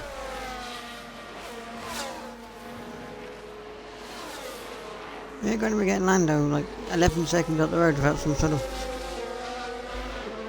weird miracle / last lap safety car. But then even then we're still not going to pass him. Come on, get past Bottas.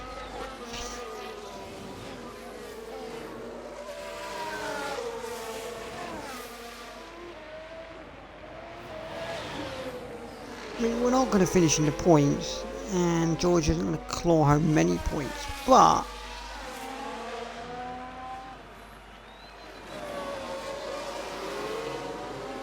I think in terms of... One lap remaining. I think in terms of, like...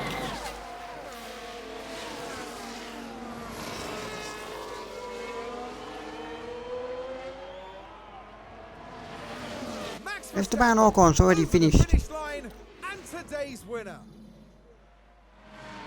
And there it is, the Dutchman, Max Verstappen, has taken first. Shock horror, Max Verstappen wins. Shock horror. All Absolute credit shock to horror. the team for the car they put together. But without that incredible and consistent driving, it'd all be for nothing. Shock horror, Max Verstappen wins a race. Shock horror.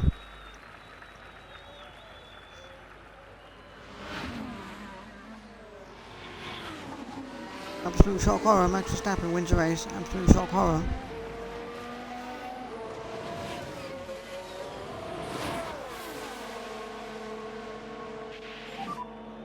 So you've taken the flag.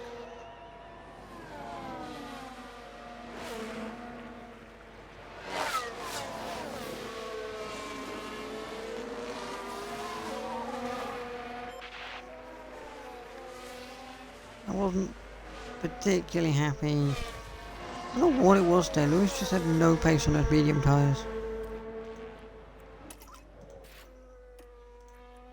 You know what, George? Let's go burn out those tyres. I don't really care. Burn out the tyres, burn out the fuel. Yeah, we just want to grow this gap. Coming. It doesn't necessarily matter because you're not going to put your head of Pierre Gasly, but just push them, just burn them out.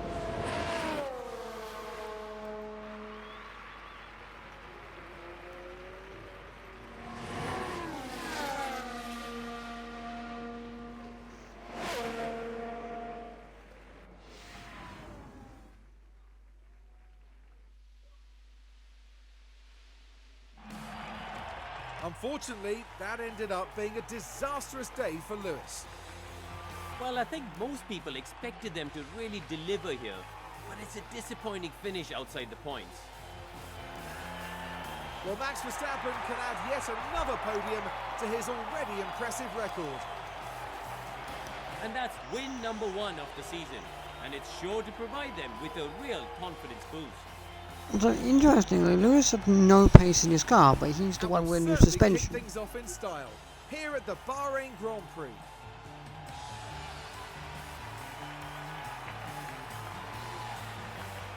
He's had no pace all weekend. He's been outperformed by George all weekend, but he was the one that had new suspension. As proceedings start to wind down here, what will Mercedes have made of this result, Karun?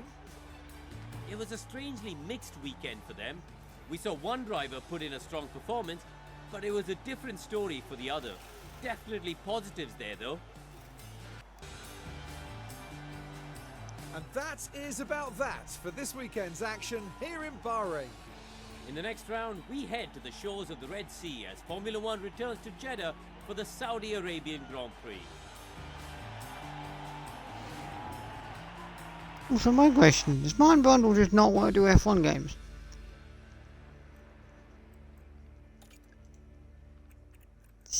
Fifth. Dang it. Dang it. We're in fifth, god dang it.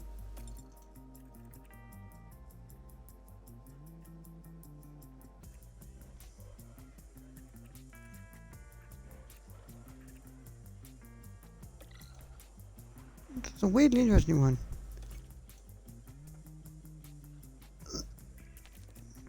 The fastest pit stop we were slow as heck. The fastest pit stop was 2.7 seconds. 2.4 for the Red Bulls. Good grief.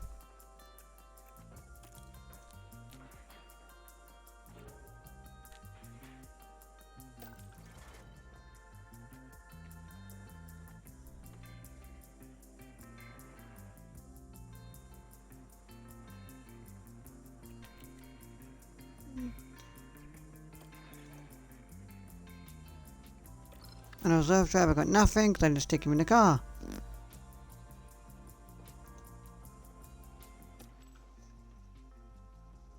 I'm not particularly happy with that race. I don't know what it was. But Lewis didn't have medium tyre pace. In comparison to George's soft tyre pace, one was there, one wasn't.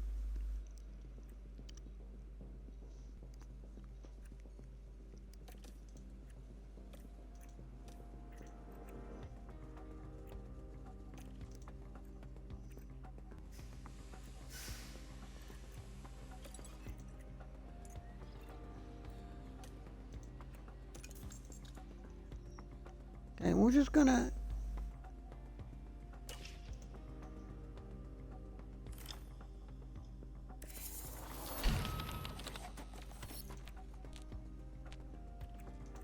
when does this long-term objective need to be done? This was disappointed.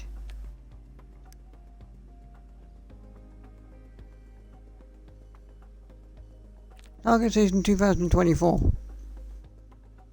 Alright, bloody hell. Suspension manufactured.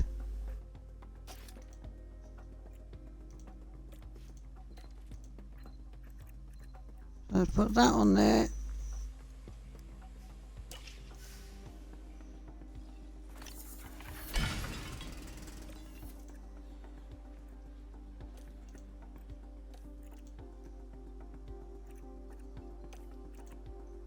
Schumacher has low morale, good for him.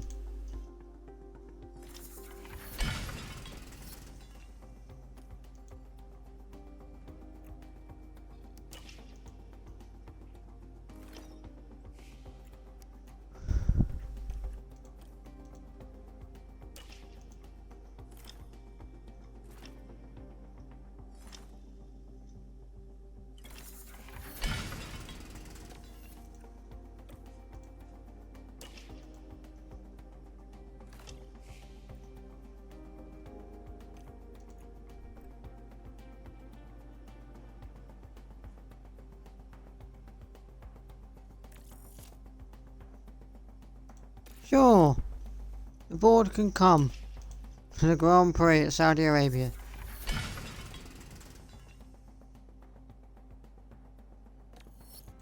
Which may be dumb and stupid, but whatever. Also, I'm just gonna manufacture. What did I just did? No, chassis.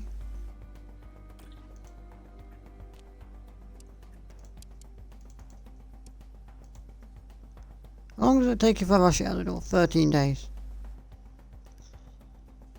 The Grand Prix is today, annoyingly.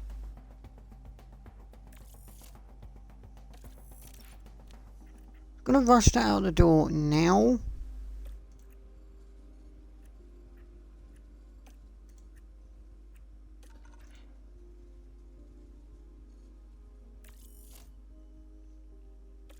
Yeah, that'll be fine. You do that.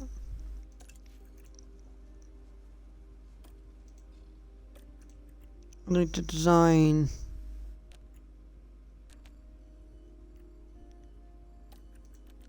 a new front wing.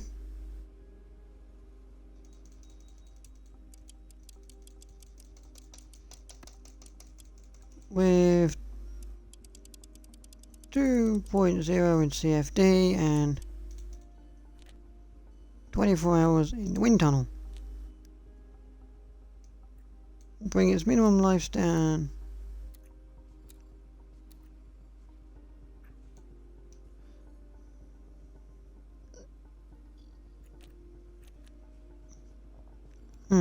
actually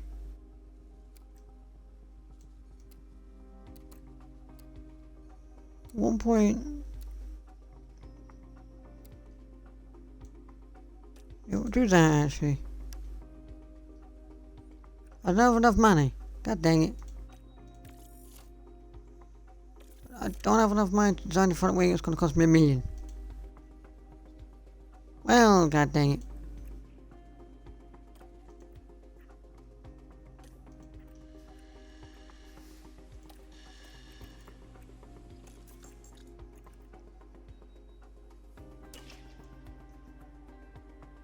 So we're not going to do the Saudi Arabian Grand Prix today. Well, it's not what we're going to do.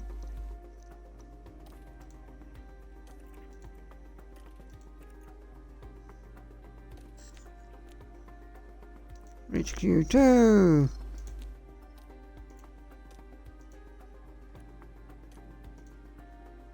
Number of drivers.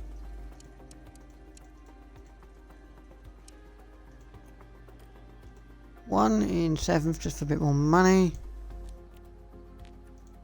Fastest lap, I won't bother with that.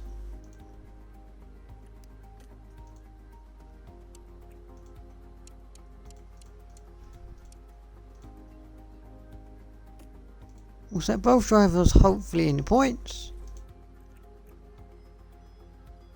which should be good.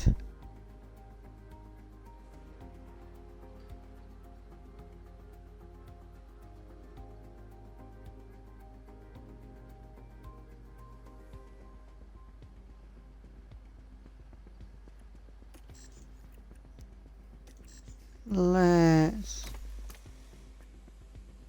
swap out your chassis for that and for that, so we'll get the new chassis. New chassis is now set up on both cars.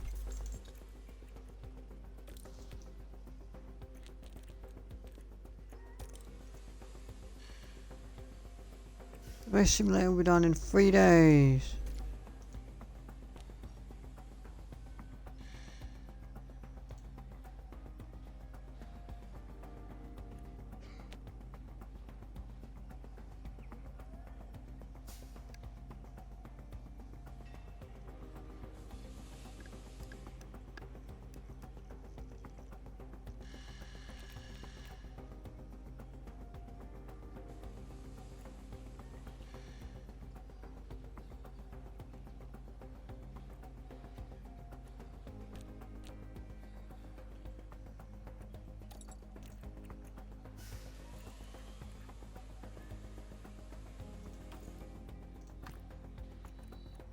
Your focus can now be on that.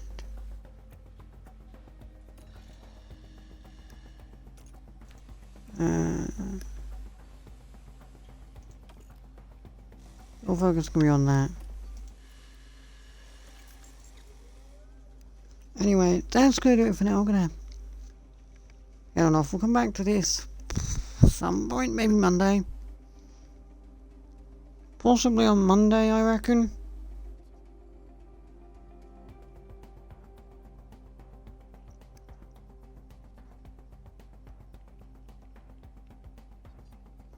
I don't.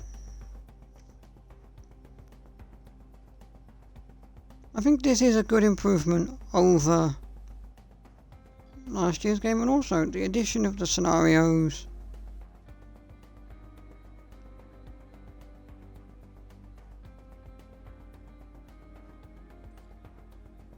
Also the addition of scenarios and the race replay stuff. Kind of gives you a little bit of something different to do, and that's a bit of replayability into the game, which I kind of like. Anyway, I will come back to this on probably Monday.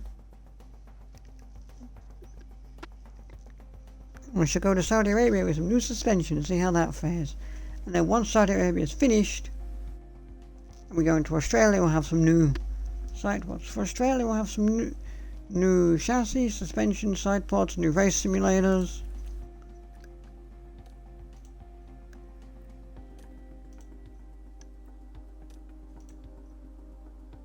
Also, annoyingly, the rear wing gets done on the Friday of the Australian Grand Prix, but I won't gain access to that Monday, which is kind of annoying, but what can you do, eh? What can you do, eh? So, potentially for the Australian Grand Prix, we could have a few new car parts we could be looking at. Pretty dang good, but for now, I'm going to leave things there. For now, however, I'm going to leave things there. I'm going to go away. I'll be back on Monday with potentially this. Also, next week's stream schedule will be a normal stream schedule again as well. I won't be any of this Friday streaming just because this game is nearly out and I want to stream it. It will be back to normal for next week's stream schedule. Most likely. But in the meantime, thank you very much for joining me today. And I shall see you all on Monday. As I say, I don't know what for yet. I'll kind of just start on Monday. It might be this, it might be something completely different. I haven't decided yet. But it will be something. I will be streaming on Monday. I just don't know what yet. But for now, thank you very much for watching, and goodbye.